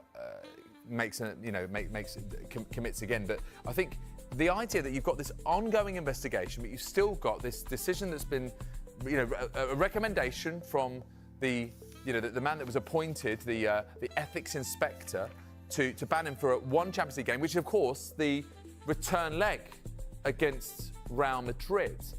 Do you feel that part of this is just the wanting to avoid any kind of extra incident that would happen when these two teams meet again on Wednesday? What's your take on it, Martin? You can imagine they wanted him out of the way for this game. Mourinho picked up a suspension, so he's not in the dugout, so that moves one inflammatory area from this match on Wednesday night. And yes, I think they have done everything they can to move it so that they can suspend this player for one match and then look to potentially, I think the precedent we have here was in 2021, Slavia Prague's defender Andre Gudiela was provisionally suspended for racially abusing Rangers as Glenn Kamara. He got the 1-game ban, and then what followed was the 10-game ban. You suspect that is the road we're heading down here. I actually think it was important that they did something before this match regarding Gianluca Prestiani. Benfica and Mourinho have failed dramatically in terms of racism, football, their own football club. Mourinho has since stopped doing press conferences in front of everybody because he's claimed there's too much stress. I think he made a really, really bad call at the start of all this. Vincent Kompany did a brilliant speech for 20 minutes at the Bayern Munich press conference to discuss this matter and said, can we give the player or even Mourinho the possibility to say, I made a mistake, because everybody makes mistakes and they called it wrong. Prestiani's defence you're going to move on to, it just seems you're in a hole and you're digging down, you're making the situation far worse. For once, I think UEFA, who have don't have a brilliant record in terms of fighting racism in football grounds throughout Europe, have moved to kind of calm this situation down somewhat ahead of the game against Real Madrid. Vinicius Jr. takes these stands because of the abuse he gets. He should be backed by all of football in his quest to try and eradicate a problem, which we've seen this weekend is actually getting worse. It happened at Wolves, it happened at Sunderland. Sunderland very quickly and commendably released a statement condemning one of their own fans for having a go at Romain Mundle because he missed a chance in a game of football. We are getting to a ridiculous element in all of this, and the authorities have to start fighting back harder. But I mean, this is the thing, right? I mean, it was a pretty dark weekend overall. We've had these two very distinct stories that I think it's worth pointing out the distinction. One was involving two players, one talking to the other, and the allegations that he made certain comments, but as far as Vinicius is concerned, he was clear that Prestiani used the word mono, which means monkey. It seems like Prestiani's claiming that he actually used a different slur, not like that's any better. And then, of course, we've got the online racial abuse, which really seems so prevalent. It's very hard to keep track of right now. But on the first one, I mean, Sam, do you have faith in what UEFA are doing here, the process they've undertaken, and the speed at which things are developing? Well, I think that the speed, we've seen that, as Martin said, with the way they've provisionally suspended. And I think the reasoning for that is that the evidence presented at this early stage is I'm paraphrasing here, but adequate to support the charge. So it's almost like a precursor of thinking that the charge will be upheld, which obviously is interesting in just general law terms. But as Martin says, does go back to that Slavia Prague situation when Kudela was accused of racially abusing Glenn Kamara of Rangers. Do I have faith in UEFA? I think in this particular case, it seems like it's heading in a certain direction, which, from what we know, and we have to be clear that we don't know exactly, but from what we know and what seems to be the case in the reaction of the players, seems to be the book being thrown at Prestiani. And what I would say about this as well is, obviously, it's a horrific story, and the fact that there's so much racism and racist abuse this weekend, as you say rightly, there's distinctions between the different kinds of it. But also, Prestiani is 20 years old. And football has been fighting racism for a long time now, for his entire lifetime. And people have been pushing against this and campaigning against it across Europe, across the world. And someone for 20 years old to come out and do that, not that I'm trying to excuse anyone older than that, obviously I'm not trying to say that at all, but for someone that young to be allegedly saying what he said, I find incredibly demoralising and dispiriting, given the efforts that have been made for his entire life as an adult, and obviously long before that too. So obviously we say that knowing that the charge hasn't been upheld yet and he has not been found guilty of this, but I still think even the suggestion of it for a 20-year-old player is deeply demoralising and depressing. Yeah, I mean, I couldn't agree more. I think it's worth saying that Benfica, for what it's worth, within minutes of this latest news story breaking, released a statement saying that they were going to appeal it, even though it's kind of pointless doing that because the game's on Wednesday, and they're still standing by Presto, and they say that they believe that he's done nothing wrong. And just on the wider point, very briefly, of the online racist abuse, these figures are staggering. Kick It Out said the reports of online abuse are up by a third on this point last season, but the UK Football Policing Unit have been launching a number of investigations after those cases that we've discussed. Hannibal Mejbri, Wesley Fofana, Tolo Rokadare, Roman Mundell, and also the two Rangers players, Emmanuel Fernandez and Jada Gassama, said a number of reports on online abuse up by 115%. This deserves more airtime, but sadly, we're going to have to move on and take a quick break. And when we come back, we'll look at more of the sports stories in the morning's papers, including this in the Times on Lindsay Vonn. What an extraordinary games and story. I faced leg amputations as a result of her crash out in Cortina. We'll be discussing that with Martin and with Sam in a bit. And in the Sun, shock jock Victor Gyökeres admits a fiery meeting brought Gunners closer as they won the North London Derby.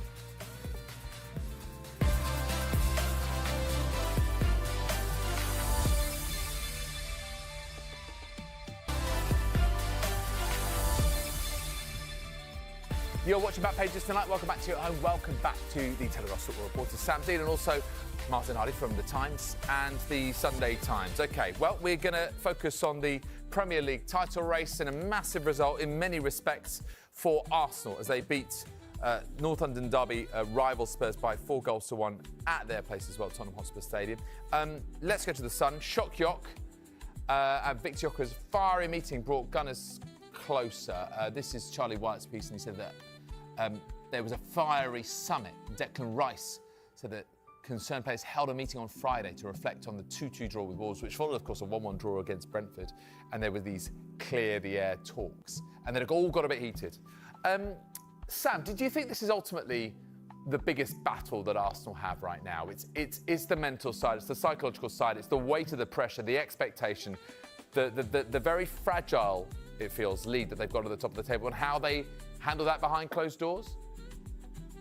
Yeah, I think that's fair. I mean, I've kind of railed against the bottlers narrative for the past few seasons. Like, I don't think it's true for each of the last 3 title races, but I was at that Wolves game on Wednesday when they blew the 2-goal lead, played terribly second half and drew 2-2. And that was the first time I really watched this Arsenal team and thought, the issue here is mental. That was, for me, the only explanation for how badly they played against Wolves, who obviously, as it stands, are heading to be one of the worst teams in Premier League history. So that was a disastrous day, and you could really see and feel the anger of the players that night. I remember watching Gabriel go off the pitch and down the tunnel, and Declan Rice too, and they really had seen red, and they were furious. But that night, Mikel Arteta told them that it wasn't the day to talk about it. It wasn't the time to reflect or to be overly emotional about what had just happened.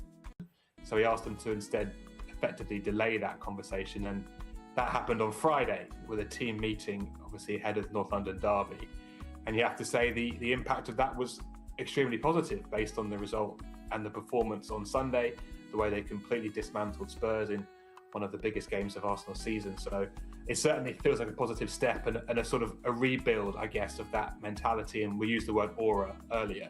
I think after that performance, teams will be a bit more afraid of Arsenal again maybe after the Wolves and Brentford games, that little bit of fear factor had started to slip away. So certainly a step in the right direction. Yeah, that team meeting, hopefully for Arsenal's sake, will kind of reinforce that mental strength that is required.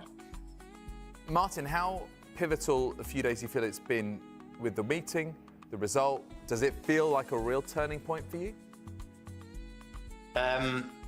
It should be. The only thing you would say is that beating Tottenham Hotspur at home is no big deal, and I think all bar two. Sorry, Tottenham have won twice at home this season. They look a team in disarray. The flip side is Arsenal have to go in a derby and they have to do everything right, and they have to put behind them the Brentford result and that Wolves capitulation and show that they are not. It's not going to become the norm. They've got Man City breathing right down their neck. So yeah, I think the Declan Rice call it a firm chat. Gyökeres said most in the team meeting on Friday, most of the players spoke. That feels important.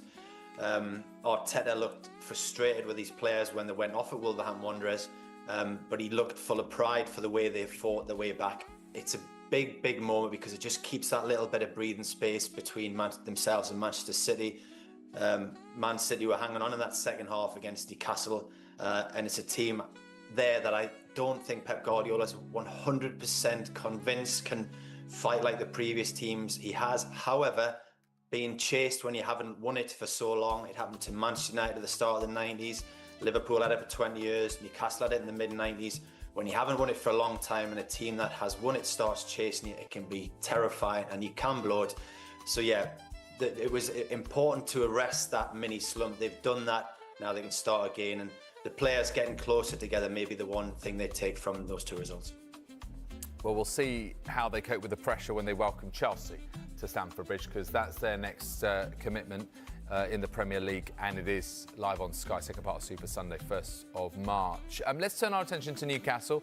And Sam, in your paper, Luke Edwards' piece, Newcastle United plan major regeneration project alongside new stadium is the headline in The Telegraph. Club will finance new ground, but will lobby for public investment in an ambitious scheme to modernise entire city. It's an exclusive from Luke. Those are the main points. Maybe you could just unpack and flesh it out for us a little bit.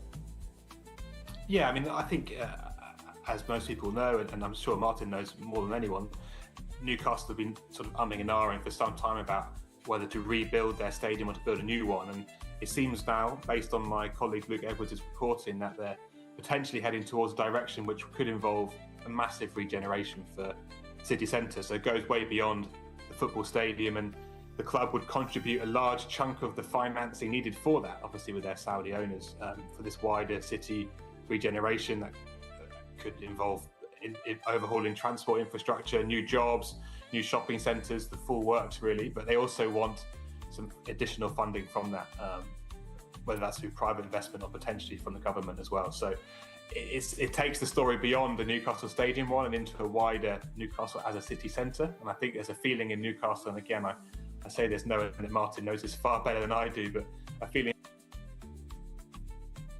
perhaps that maybe Newcastle deserves a bit more investment and a bit more regeneration efforts from the country as a whole. So perhaps this could all tie into it quite nicely and not just boost the club, but the area too. Let's just get a brief comment from Martin on it. Is it going to happen?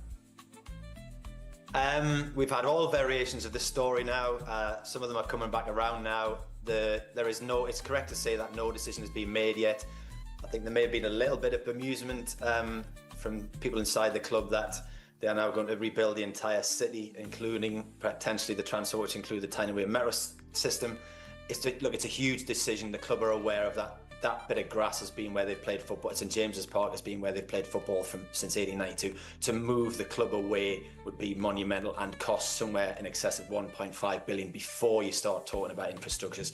And some of that cost would have to be taken by the club, not all of it by PIF. Massive decision, and it hasn't been made yet. Okay, we're going to finish off. Got less than a minute, so brief takes from you both.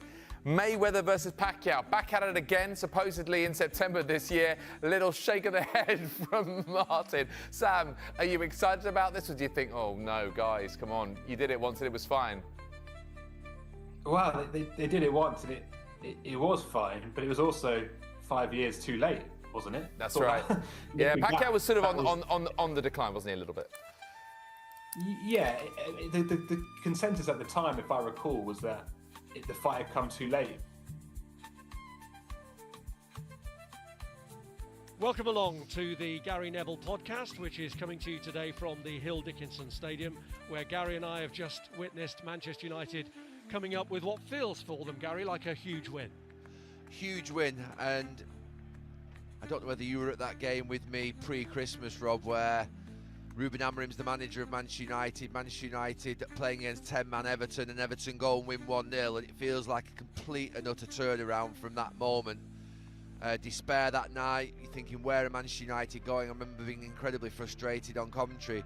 I mean, Manchester United haven't played well tonight at all in the game. In fact, they were really poor in the quality. Maybe Everton's sort of what will be compact defensive shape, maybe having 10 days, 2 weeks off, just lost a little bit of rhythm. But what they have done is they've dug in and they've kept a clean sheet, which is a good thing. Good thing for Lenny Yoro, I think, coming in, because I think Martinez, before the game, when you heard that Martinez wasn't playing, you thought that could be a problem. Obviously, United's back four has been quite solid in the last couple of weeks. The goalkeeper, I thought, was my man of the match tonight. Not necessarily because he made loads of amazing saves, but everything he did, he just did really calmly and well. The tip over the bar at the end, there was a shot from Tariq George, wasn't it, that was just bounced in front of him and he just held it. And then Everton must have had about 8 or 9 corners. He didn't deal with every single one, but he dealt with a lot of them. And I think having a goalkeeper of composure who just does his job calmly, isn't frantic, isn't sort of rushing around, I think makes a big difference in moments like that when you come into a place like this and they're putting enormous pressure on you. So, look, it's a good night for Manchester United in a game whereby you'll say that they weren't at the best, but we got 3 points. And really big 3 points. Obviously, Liverpool getting that late winner yesterday put a little bit of pressure on Manchester United, but they go up there into 4th now on the sort of shoulder of Aston Villa in a really great position. Obviously, Palace to come at the weekend, who are having a challenging time. So, yeah, that's a really important win tonight. I think, look, in terms of sort of things to look at, Manchester United still look like when they're playing against a team that sits deep, they just don't quite have the sort of what would be the sustained quality, tempo and sort of rhythm in the passing to be able to sort of really break through teams. They still look better on the counter-attack. And I have to say, and we'll come on to the goal, I'm sure, that's one of the best counter-attacking goals you'll see. I just want to mention Ruben Amorim, though, as you brought his name up. I mean, he must be looking at these results now and wondering what the difference is. Is it as simple as the change of system that he was wedded to? Look, I think obviously he got a number of things wrong when you look at what's happening now. I mean, not changing this. He did change the system a little bit in a couple of games, and it looked like that could be a way forward, but then against Wolves he went back the way. And that felt to me like the sort of terminal blow for Ruben Amorim. And then you look at sort of what happened with Kobbie Mainoo, and you look at Kobbie Mainoo out there playing alongside Casemiro, and they look like a very competent pair. I mean, Kobbie Mainoo looks like a football player. I mean, he looks like he can play the position really well. He looks like he can handle the ball, which he can. And he looks like he's back to his best. And I think that that's something that obviously stands out. The system of play, Kobbie Mainoo, injuries, AFCON, obviously Harry Maguire coming back. There are a number of things. The mood, obviously, of Michael, the composure of Michael, the thing that obviously I think has changed. Maybe they're liking more what they're seeing on the training pitch. So you put all those things together, but it's, you know, Ruben Amorim must be sat there at home watching Manchester United. I mean, I don't think he's a guy that will sit there and think that, you know, I can't believe this is happening. I think he'll be, you know, he's worked with a lot of these players and a lot of the staff. But I think he might be sat there thinking, what will I do differently in the future when I'm in that same position again and I get another job, and maybe I am sort of being a little bit stubborn and not quite sort of making the changes that the players want. But tonight, I thought Manchester United started quite well in the first 5 or 10 minutes, but then obviously just the real lack of quality, and I mean, it was almost called giveaway. It wasn't possession, it was giveaway for about half an hour between Everton and Manchester United. They were just constantly sort of making errors on the ball, and like I say, both teams, you didn't really have an idea about how both teams would score a goal. You knew that one goal was going to win it. It was a real, I mean, at half time we sat there and thinking, I hope this improves. And I think Jamie Carragher said at half time, this is two of the top 10 teams in the Premier League, and you're watching a game there and there wasn't a lot in it. At one point I wondered whether the pitch looked a little bit heavy. I don't know what you thought on that. I mean, did you think that or not? It was unusual, wasn't it, to see a Premier League pitch like that, yeah, holding a bit of water. Yeah, and I thought it looks perfect, and it hasn't been torrential rain like we've seen in the last few weeks. It's just a little bit of light drizzling. You think it's going to be absolutely perfect to zip it around, but it just didn't quite play like that, and the players maybe didn't. Obviously, the players didn't contribute to that either. But look, number of things I think. Everton, I think, will be really frustrated. I think that all those set pieces they had in the second half, they'll have thought that maybe they should have got, well, they'll definitely think they should have got something out of those. The pressure that they were putting on the goalkeeper, the Manchester United defenders, they'll think that, you know, was it 10 corners they had in that period? And you're thinking out of that, not necessarily directly from a corner, but even for when a second phase and the ball comes out, that you'll hit one, it'll deflect and it'll go in it. They didn't really create a chance. I can't remember a chance that they had from one of those corners, which is credit to Manchester United. He's now actually here doing an interview, Senna Larmans. I think he's actually doing it into the studio with Edwin van der Sar, which I think, to be fair, I wish I was listening to this. Better listening to... Here we go. Let's listen to this for a second.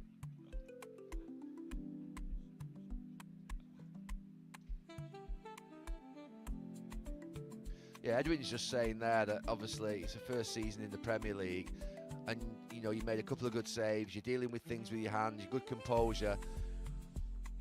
I mean, I've said it before, I'm not going to say it again, people will get tired of me saying it. I do think it's the most difficult position and most scrutinised position in English football, and I had my concerns when he came in. I thought, why would you take a chance with a goalkeeper who's young, who's not got the pedigree, who's played in a different league, who's going to come to Manchester United? He could eat him up, and it is early, but he looks like he's got the temperament, and he's got the technical quality, and he's doing the right things, and he holds the ball when he should hold it. He punches when he should punch it, but even when he punches, it's not one of those wild punches, it's just a solid sort of, like, everything seems under control.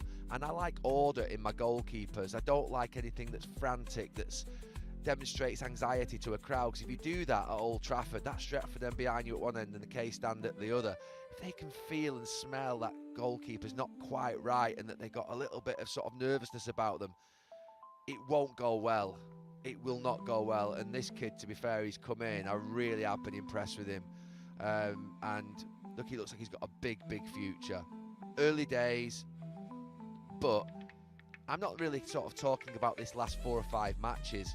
I'm talking about when Manchester United were under significant pressure, and you know, if you think about it, the clouds are circling under Ruben Amorim, and I still thought that he was doing quite well in that period. So now, in a team that's winning, he looks even better.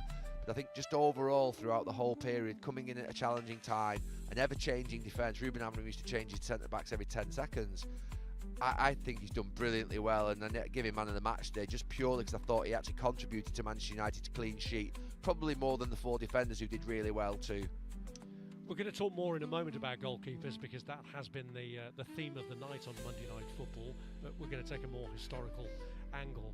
But you've spoken about the goalkeeper. What about the goal scorer? Because Šeško had a rough time as well under Amorim. It didn't seem like he could score.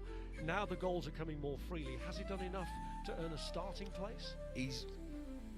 If he's not there, he's certainly right on the door, and he should be banging down on Michael Carrick. I think I liked his celebration, because I'd like to see aggression from him. He's 6'4". I mean, he should be beating centre backs up. And there's a little bit, when you saw him earlier on in the season, he looked a little bit timid, a little bit upright, and just now he's just starting to have a little bit more power about him, and to me he's quite quick when he actually gets going, and you see him sort of make his moves forward. But that celebration, I thought, was a message to everybody. I mean, also mainly those Manchester United fans over in the corner who were going wild, but that was a message to say, get me in this damn team now. This is my start. I start next time. I think he'll be really disappointed, having scored the goal against West Ham, which is a wonderful goal, not to be in that team today. You say he had a difficult time under Ruben Amorim, absolutely, but Michael Carrick's not started him yet in any game. So he's obviously, to be fair, preferring other players, it's fair to say. However, what he's now done in these last 3 games, the winner against Fulham, the West Ham goal, which was a big goal to get a point out of that game where United didn't play well, and then this today, a winner in a game where, again, Manchester United haven't played well. It was a world-class counter-attack. And absolutely, I mean, I always think the best Manchester United goals, my favourite Manchester United goal ever is the actual Ronaldo header away in, I think it was Rome, in the Champions League. I've never seen anything like it. It's like monumental. But then when you put the other goals in there, I always think of counter-attacking goals. The goal at Arsenal in the Champions League, another goal at Arsenal, I think, in the league. Just amazing, quick, devastating counter-attack to what I believe, I see when I think of a Manchester United goal. That is as good as you'll see. The Cunha pass is absolutely sensational. And then Burmo, that's when he's at his absolute best. When you think of him at Brentford or you think of him at his best at United in these last few months, he's when he's running on to play the counter-attacking. And United are a better counter-attacking team than they are actually trying to break teams down. And then you see Sesko's run, and it's the classic. And he's got a bit to do. He's got a good goalkeeper in front of him, and he just really solidly hits it into the corner. And I don't know how long it must have been, 5 or 6 seconds from the point it was cleared out the box, but it was a brilliant goal. And for Sesko now, I think on Sunday against Crystal Palace, I think he starts. And I haven't always been convinced about him this season, but what you have to do, I think, is move with what you see. And I think there is a moment now where United have just struggled in the last couple of games against West Ham and Everton. He looks like he's growing in his game and in his body, and he looks like he's got more power in his sort of performance. His confidence is high. And I think now on Sunday, I think Michael Carrick starts him.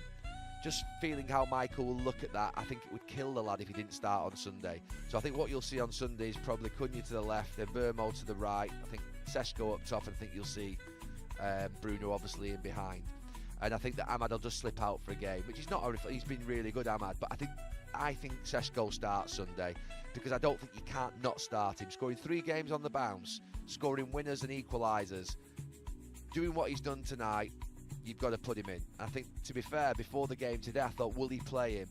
I thought he might play him, just because Everton, I think, have conceded more headed goals from crosses than most of the teams. I thought, Sesko in there obviously is more of a threat than Cunha or Mbeumo, but decided to go with those 4 that I like. I like the 4 up top, they're really lively and bright. But if teams are going to sit deep against you, which I think, to be fair, West Ham did, Everton did, Crystal Palace are likely to maybe do on Sunday, then maybe Sesko's a bit more, obviously he's got a lot more presence, and maybe it'll suit him. So I think he starts Sunday, and he deserves it.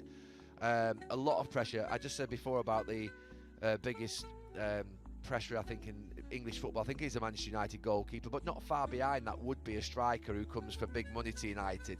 Because if you don't score goals, and it was saying back in my day, people think that the pressure was just applied to players here. When Andy Cole didn't score for a long time, and Diego Forlan didn't score for a long time at United, there was big pressure building on those players. Teddy Sheringham in his first season at Manchester United, when he came in for Eric Cantona, he got absolutely hammered. So I think that when you come in as a striker with a big price tag, you've got to deliver, and he's starting to deliver. He really is. Is there a danger that you make yourself too useful in doing it from the bench, that a manager will keep you back for when a team's tiring, and that situation with the break just suits you and suits that player? Yeah, I mean, look, there is a danger that maybe that he's sort of getting that super subs type title, but I don't think he's that type. I think he's a starting player. I don't think he's a super sub. He has been a super sub in the last few games because he's needed to be. But I don't think he is someone. I think he's someone now that Michael will look at and think, right, okay, I've not started you in a single game, by the way. I preferred other players, which sends a clear message that I like other players instead of you. However, on Sunday, I'm going to play you because I think you deserve it, and I like you now in front of them. So he's worked his way into a position the hard way through Ruben Amorim, which was a struggle for him, coming in with that price tag. And then, you look at how Cunha and maybe Mbeumo have settled in a lot quicker because they played in the league before. This kid's younger, and he's obviously not played in the Premier League. And he just looked a little bit awkward. But we saw Gyökeres yesterday. I thought was his best performance of the season for Arsenal, and he's at times been below par and sort of tried to get up to speed. I think Sesko's been like that at times during this season, but he looks a lot more confident. I don't think he's ever going to be the perfect striker, similar like I said yesterday about Gyökeres, but if he can be a handful, if he can contribute with goals, if he can hold things up, if he can link play, then that'll be enough. That will be enough, because you don't have to be always perfect. And today, like you say, I think it's a big moment for him. He starts on Sunday. I don't think he will be a super sub. I think that, he will end up getting into the team. And if he gets into the team, he's on 7 goals now, or 8 goals? 8 goals. I mean, now if he can sort of, how many games have United got left? 10? 11? 11 now. 11. So if he can get another 4 or 5 and finish this season in double figures, yeah, I think to be fair, in his first season, which with the struggle that the team were having at the beginning, I think that would be deemed to be a good season. So he's got it all in front of him to play for, and I think he will. I say Crystal Palace, it'll be a bit of a damn swim now, won't it? If he doesn't start, he will start. I'm pretty convinced. Okay, we shall see. How do you read the Champions League race now? Villa and Chelsea dropping points this weekend. Liverpool getting a victory that in the eyes of many they didn't necessarily deserve. But it is looking quite strong now, isn't it, for Manchester United, that situation? Yeah. I mean, there was a period for that 5 or 6 weeks where they played games where you kept thinking they could go into the top 4 and they didn't. And now they are. They've got an incredible opportunity to finish in the top 4. I think they will. I think the other teams started playing in Europe. They've got distractions. United haven't got any distractions. I mean, that doesn't necessarily mean they've had no game for 2 weeks and haven't played particularly well here today. But I just think they're now starting to get over the line in games where they wouldn't have done before. And yeah, I think they've got a look. It's too early to say. I think they could finish third. I really do think they could finish third. And I think I said a couple of weeks I thought Villa might just get pulled back a little bit. Like I say, these teams have got European football in front of them, and that's a big distraction. And Manchester United don't have that.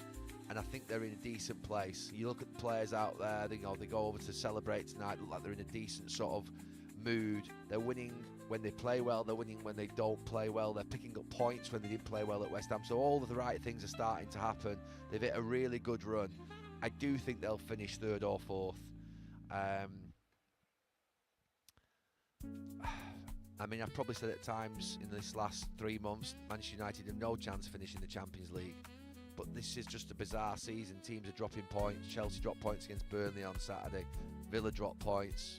Liverpool obviously did win in the end. But yeah, I think United get there now, and that'll be a sort of big move in terms of where they were last season. I think it'd be a big move to get into Champions League football, where they were a few weeks ago, obviously when they sack a manager, and you don't think for the life of you that they can go and beat Arsenal and Manchester City and everyone else that they've beaten in this last few weeks. So it's been an incredible points total that's been pulled together, and I think they're now, I won't say clear favourites to finish in the top 4, but they are in pole position.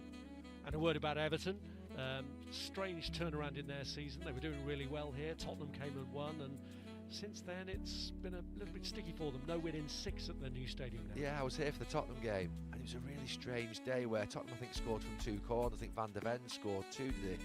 Yeah, I was here doing the commentary, and it was my first time actually in this stadium, and I was expecting this exciting atmosphere. But obviously you don't get that when your team are losing 2-0. But yeah, I've been here twice and seen them beaten twice. I actually thought tonight they were game, they were dogged, they were organised. They got beaten by a sensational goal from a counter-attack the full length of the pitch. And it was always going to be about one moment of quality or one mistake. I think that what David Moyes, I think at the end of the season will just want a higher contribution from his board and the ownership around. He needs some players, doesn't he? Because I think what he's getting out of these players here and the position they are in the league and the points total they have is absolutely fantastic. Because out on that pitch, it's not a spectacular team. It's not a spectacular. They've got a very good set of pros who put a real shift in, and that, to be fair, is a great quality. You can't criticise any of them lads out on that pitch tonight. I always say if you're an Everton fan leaving this stadium, they'll be really disappointed. But what they'll never do is question the actual sort of what would be commitment of the players out on that pitch. You can't.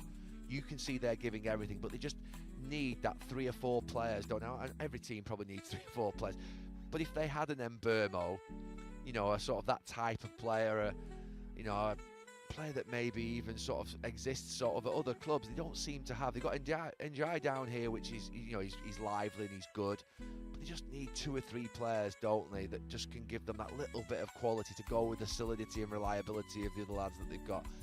And they could then jump up into sort of that 8th, 7th and be challenging in those positions. But they're going to need that good recruitment to be good, and they're going to need supporting, and David Moyes is going to need backing. And these Everton fans deserve that, apart from that bloke who's having a go at me for the last half an hour of the match. You've had a bit of earache, have you? For about half an hour. Did you hear him? I was too My busy God, he wouldn't concentrating. shut up. Honestly. But, so I think that, you feel for Everton, obviously, in the sense that tonight they put an awful lot into the game. I think probably they shaded it territorially in that second half. I thought that they put a lot into it. But quality in open play wasn't good enough, and then the quality from the set pieces, and look, they put a lot of pressure on Manchester United's defence by sort of scrumming underneath United's sort of bar with centre-halves. But then you think to yourself, well, if they'd just lined up Tarkowski, Keane, who was out there, Beto, Barry, Branthwaite, and just let them charge in, sort of at the 6-yard box at Harry Maguire to have a real good head at it. Because you think to yourself, well, would they have had more chance? I don't know. I mean, look, I actually think sometimes you should put it right on top of the goalkeeper and really let him feel that you're there and see whether he can handle it. And I'd say that one thing, when you come into this league as a goalkeeper, the first thing that every other team are going to do is say, can he handle it? Can he handle the physical side? Can he handle the ball being put on top of him? And that's the biggest test that Stella Larmans has actually handled tonight. Because I think when other teams look at it now, they'll think that's maybe not a tactic that can bug him.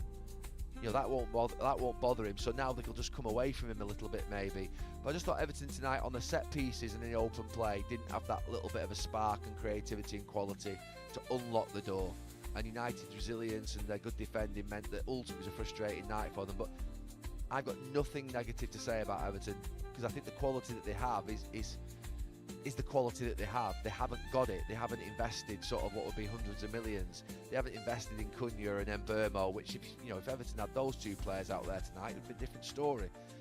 But they haven't got that sort of wealth. So yeah, I wouldn't be too disheartened if I was an Everton fan, but I think they'll be disappointed that they just want more, don't they?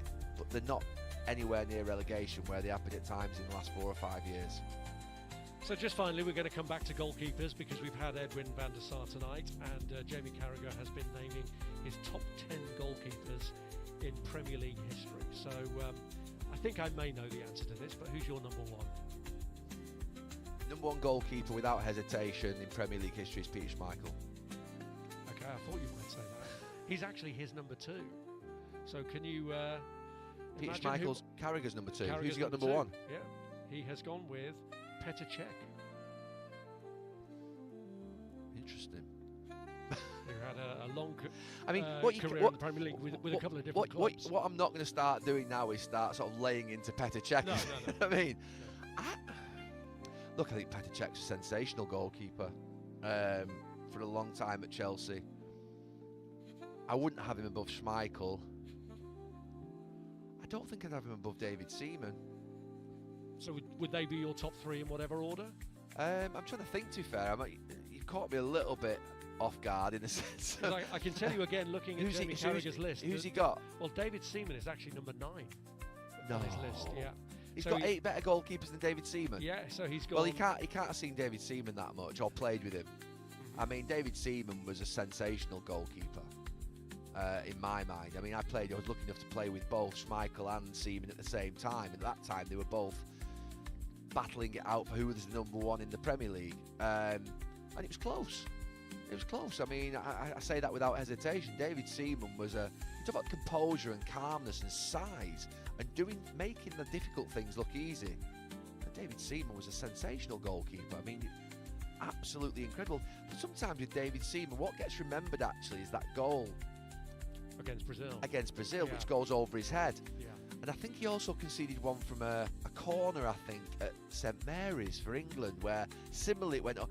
I think David Seaman might have been like 35, 36, 37 at that point, and getting on in years. But David Seaman for about 5, 6, 7, 8 years, I mean, it's absolutely unbelievable in a formidable defence, by the way.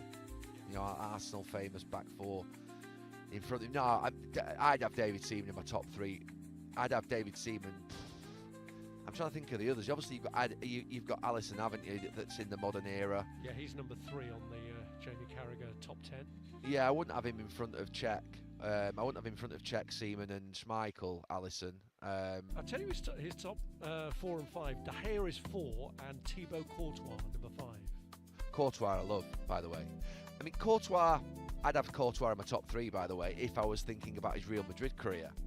So if I was thinking about Courtois coming out of the Premier League and doing what he's done since, then yeah, if that's what we're doing, I'd put Courtois right up there. I mean, I think he's absolutely brilliant.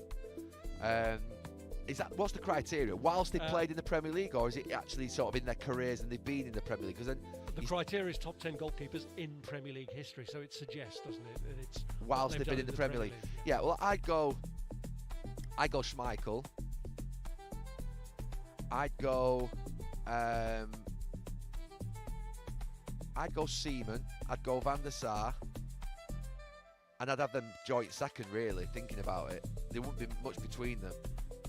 I'd have Cech probably 4th. I'd have Alisson, Ederson. Am I missing anybody out here? Sort of in the mid times. Just looking down the list, Jamie has got Ederson at number 7. He's actually got Neville Southall in his top 10. He's 8th. Did he play in the Premier League? I mean, look, if we're going back before Premier Leagues, we're going back. I mean, is it Premier League? Yeah, it is Premier League. So how many games did Neville Southall play in the Premier League? I couldn't tell you exactly how many in the Premier League, but obviously the majority of his career was pre-Premier League, wasn't it? Right.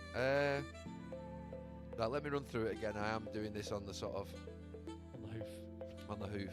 Schmeichel, Seaman, Van der Sar. He's got De Gea above Van der Sar. He has, yeah. No, that can't happen. Don't forget, he's got Cech number 1. He's not mentioned yet. Yeah, no, but I know I'm coming to him at 4 and 5. Yeah, fine. Just wanted to remind you. So he can't have. He's not got De Gea above Van der Sar. Yep, he's got De Gea 4. No, he can't. No, that can't happen. That's not right. It's not right. I mean, it's simply not right. I mean, let's be clear. So, Schmeichel, Seaman, Van der Sar. Who did I go the 4th then? Cech. Did I go? Cech 4th. That's Cech 4th. I've got Alisson 5. Ederson 6. Courtois purely because of Courtois at Chelsea, not the one that's gone on to do things for Real Madrid at 7.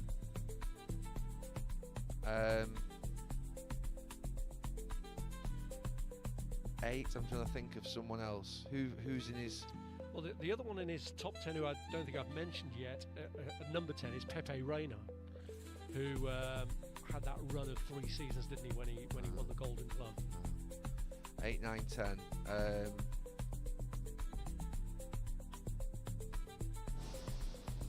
trying to think of other goalkeepers. Joe Hart. Would Joe Hart get in there? Yeah, maybe. Maybe for 3 or 4 seasons at City. I'm trying to think who else. We're missing some obvious ones here. I think we've mentioned most of those who would probably have been in Jamie's list of contenders. I mean, if you're thinking about, Martinez is a good goalkeeper. Yeah. Am I up to number 7 or 8? I've lost track. We could have done with writing these down. Could you give me some preparation in for this? Oh, Peppa Pig at number 8. So you've gone Schmeichel undoubtedly as your top. Schmeichel, Seaman, Van der Sar, Cech, Alisson, Ederson, Courtois. That's 7. And then, I mean, does Donnarumma come into it? I mean, if it's your choice. Has he been here long enough? No. I mean, but obviously, if you're putting him in terms of goalkeepers, I'm trying to think of the goalkeepers that we've had in the league. Jens Lehmann? Yeah, he's not on Jamie's list. I mean, I'd have Jens Lehmann before Pepe Reina. Jens Lehmann, I'll go him at 8. He won a League or 2, didn't he? Yep. Yeah, I'll go Jens Lehmann. I thought he was a... I mean, when he was a player, wasn't he? I love him to bits now when I meet him. He's mad, wasn't he? Mate, so was I. Still am. Number 8, goalkeepers. We're at number 8. We can't even think of 10. So the ones you're ruling out of his list are Reina and Southall, aren't they? Yeah. No.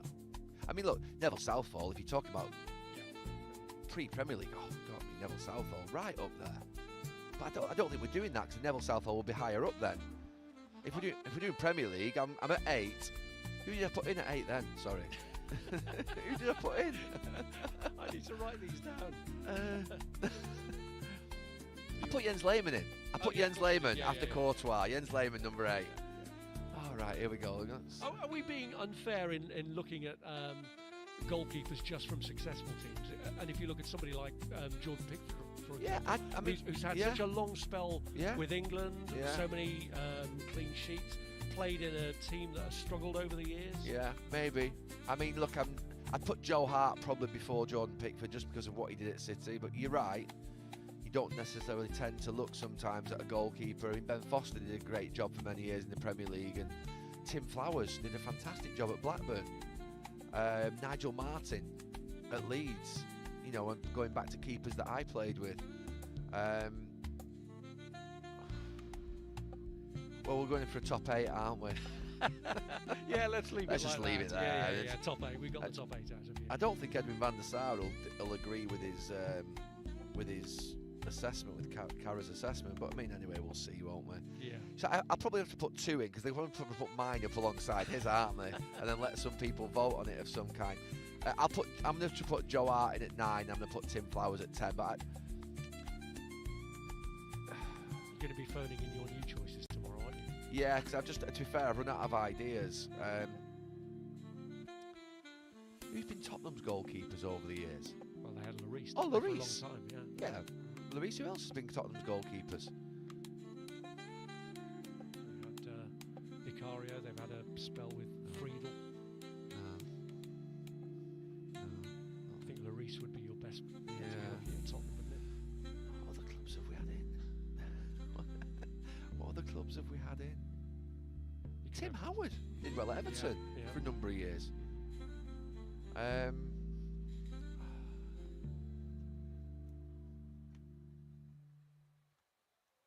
Who was the goalkeeper before Alisson at Liverpool? I mean, Probably was Rayner, really. Was it Rayner? Was it Karius for a bit and Rayner, and then who was before Rayner?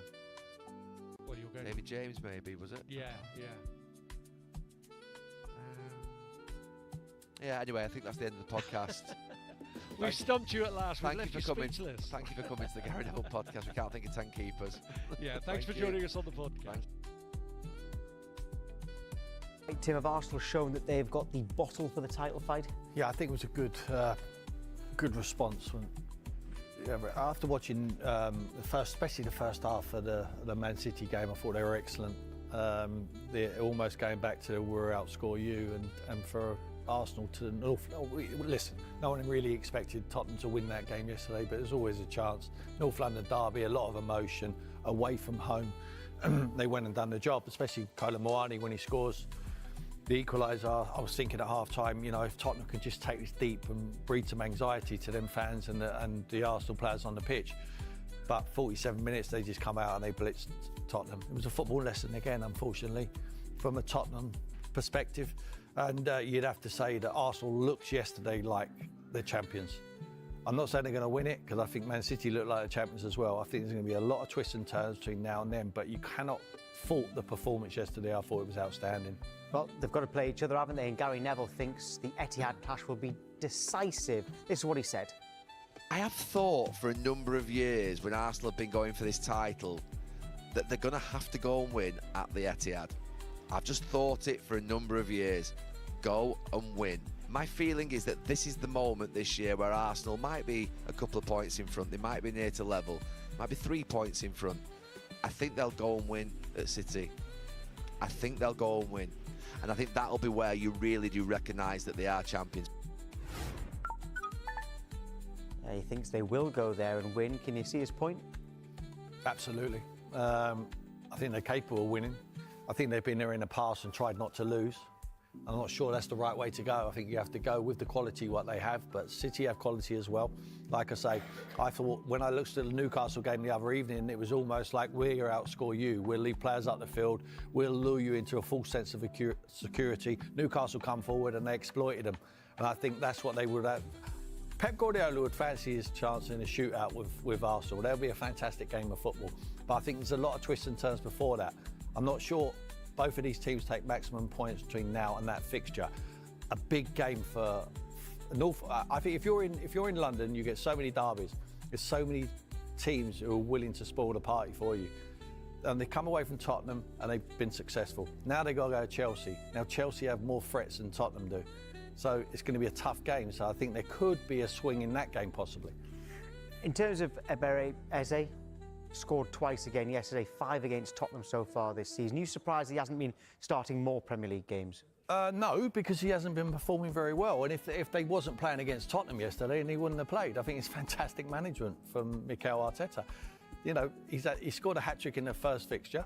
I mean, I would have brought him back in because he's got that muscle memory. You know, he's performed against his nemesis, isn't he? And not only that, he rubbed salt in the wounds because the Tottenham fans thought they had him. They thought they were going to see him in a white shirt. Then they wake up one morning and all of a sudden he's at the Emirates signing a contract there.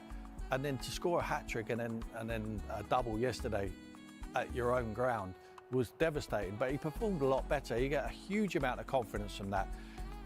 When you score in this fixtures, Tom, it goes a long way to hiding a multitude of sins. You know, I managed to score a winner in this fixture, and I wasn't playing well at the time, and I wasn't playing well very after that as well. But it didn't matter. You know, from the Tottenham fans' point of view, you scored the winning goal against the rivals. So credit to Eze. I think he'll get a run of games now. I think but Noddy Madueke's been playing very well. Odegaard can come back in there. What a position Mikel Arteta's in because he's got so many quality players in that area of the field. But he's now got Victor Gyökeres scoring as well. Is he proving the doubters wrong? This calendar year, he's got 8 goals in all competitions. That's more than any other Premier League player. Yeah. He's got 10 Premier League goals this season, which is the same as Hugo Ekitike, who has been getting a lot of credit. Now, Ekitike's done it in 24 games, Gyökeres 26 games. There's not that much difference there. Yeah. So is he starting to show his quality? Well, that was the biggest game he's played in an Arsenal shirt, for sure. I mean, to score a double, and his finishes were fantastic. And we have been lauding Ekitike, and he's up there with him. You know, and what I like about Victor Gyökeres, he doesn't moan. You know, when he brings him off the field, whether it's 60 minutes, he just comes off. He's for the benefit of the side. I don't think he's got much self-indulgence in him.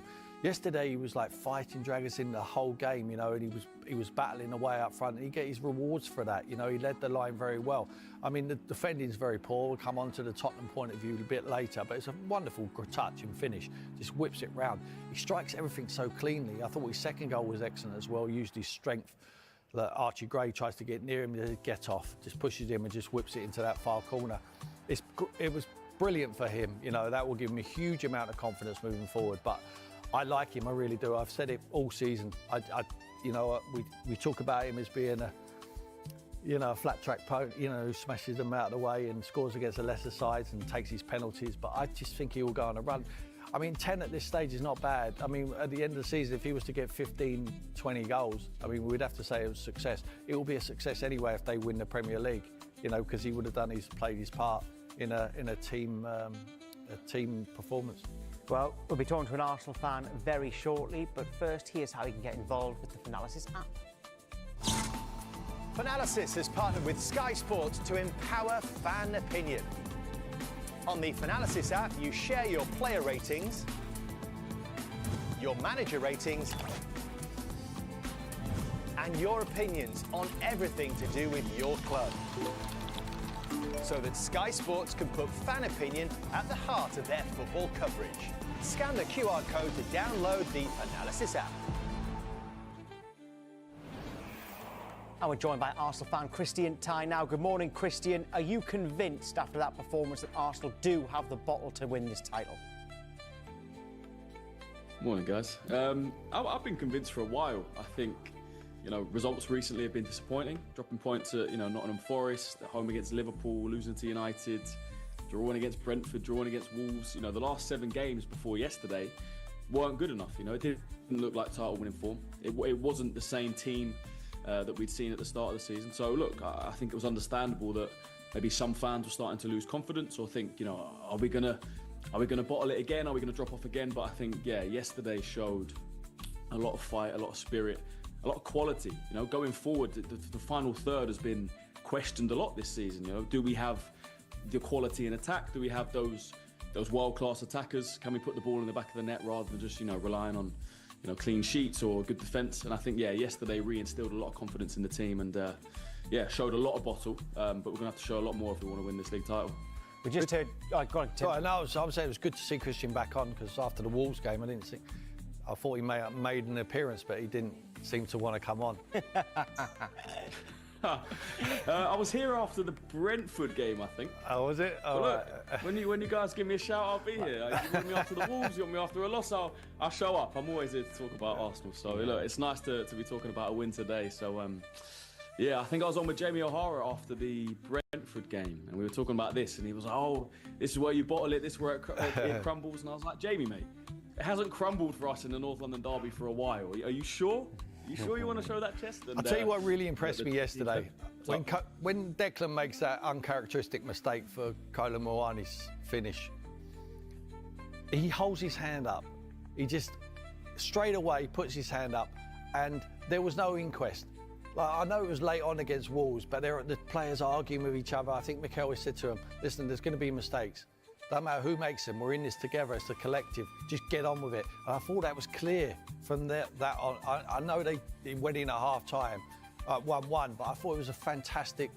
I think obviously there's a directive from Mikel to the players. I don't want to see that on show. You can have a row with each other in the dressing room, but if you make mistakes, we're in it together and we just get on with it quickly. And I think he owned it straight away. Declan just stuck his hand up and they got on with it. He was fantastic after that.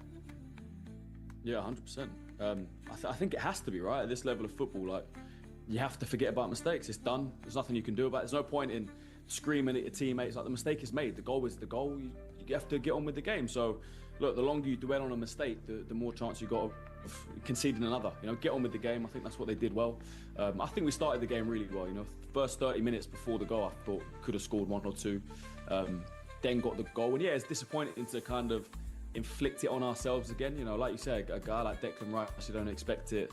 But if you're going to make a mistake, you've got to step up then. Get out your system. And I thought we had a great second half. I thought he was phenomenal in that second half. I thought a lot of them were. I thought everyone pretty much to a man. You know, even Timber, who got hooked off, I understood it because he was on a yellow, and I thought Mosquera came on and did well. But yeah, everyone defended well. Everyone, you know, going forward. Eze, Gyökeres, yeah, I thought everyone played really well, and it was a really good performance. Eze did play very well and scored 2 goals. If you were to name your best starting 11, is he in it? Well, it depends. If you're asking me in terms of playing Chelsea next week, I'd say yeah.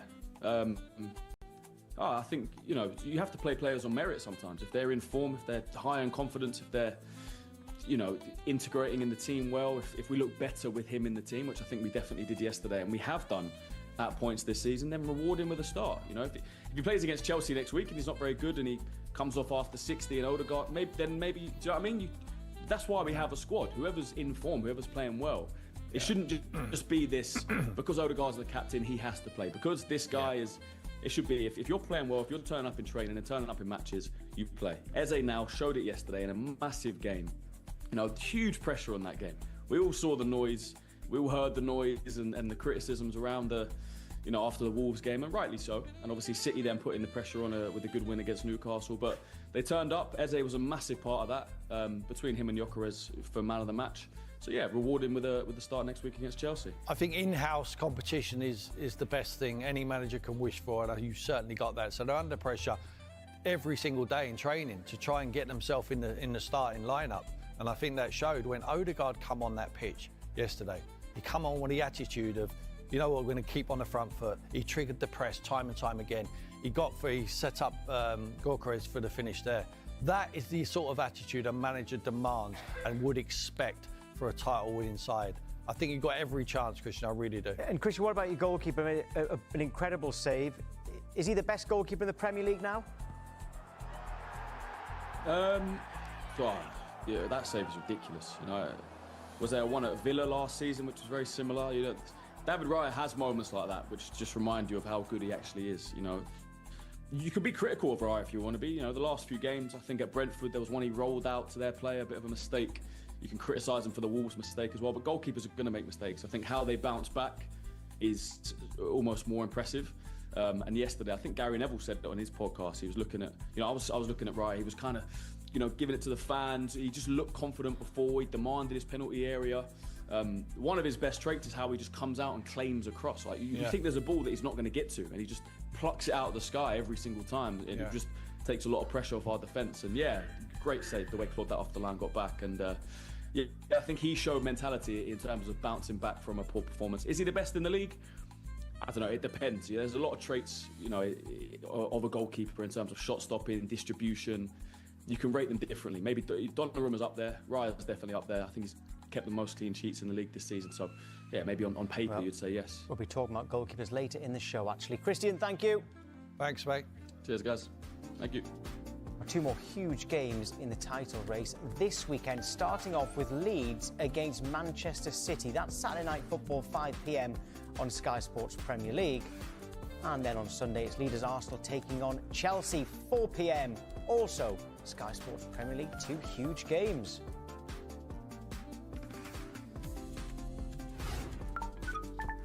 They're all huge games for Spurs as well. They are thick in a relegation fight. And Tim, of course, a former Tottenham manager and player, do you think that Tottenham are looking more vulnerable right now than those below them in terms of West Ham and Nottingham Forest?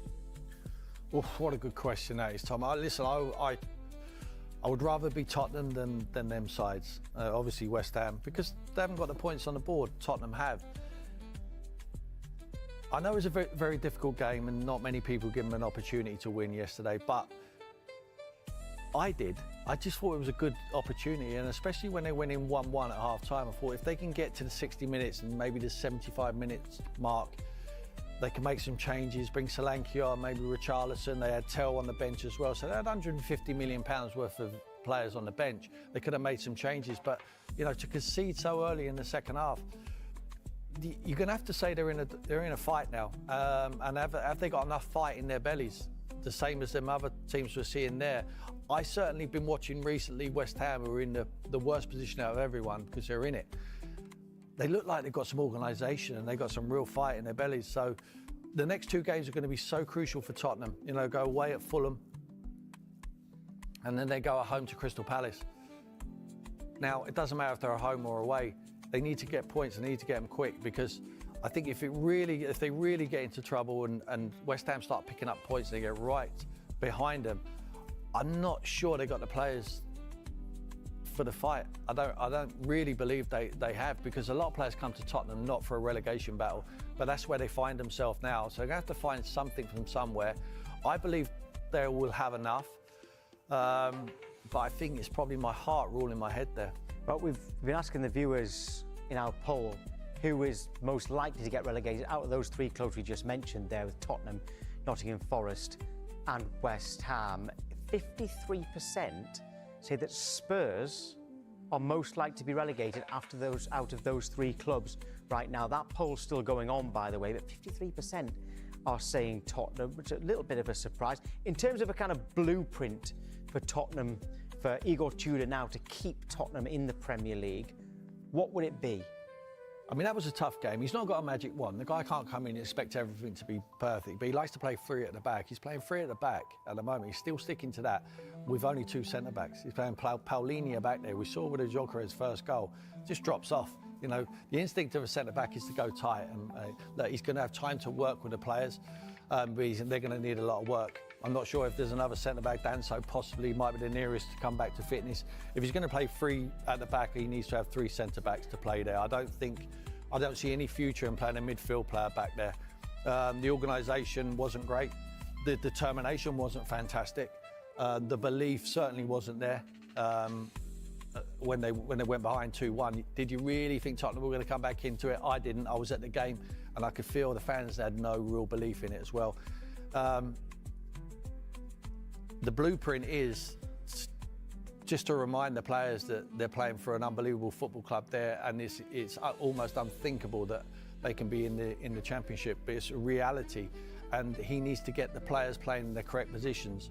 And I think at the moment, without a third centre-back, you have to play four at the back. He has to find a way to play that. Whether he knows how to coach that or not, he's never done. I think over all the game, I think it's only 4 games out of his whole career that he's played four at the back, which is, sound a lot, but it doesn't work. It does not work because you can't get to anyone in the midfield area. I can see Xabi Simons trying to jump into there, Conor Gallagher jumping there, and they will get in there and it's almost too late. Zubimendi and Declan Rice just playing around them.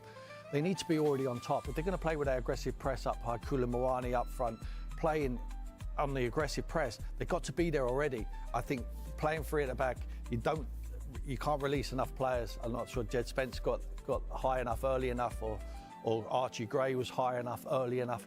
You have to be brave to play that position. The positive is you're not going to play a team every single week with the quality of Arsenal. So the next 2 games, there's no excuse about injuries. You're playing against a Fulham who haven't got a huge squad. You're playing against Crystal Palace who haven't got a huge squad. Forest is coming up very, very soon. There's crunch games. Liverpool away and then Forest. Home, yeah. So you need to win. You need to win some games. You need to get some confidence in the group by winning a football match as soon as possible. Hopefully, it can be the Fulham game next up, and then you see a different group of players with the confidence. But the question is, have they got the bottle for it? Have they got the desire? They're going to need to. They're going to need to find it from somewhere. I've got no question that this man's got it. I think he's been there and shown that he's done it previously. He's only had a few relegation battles, though. He's got in and he's changed the fortunes of a few clubs around, but it was almost out of the Champions League and sticking them in it like he did at Juve.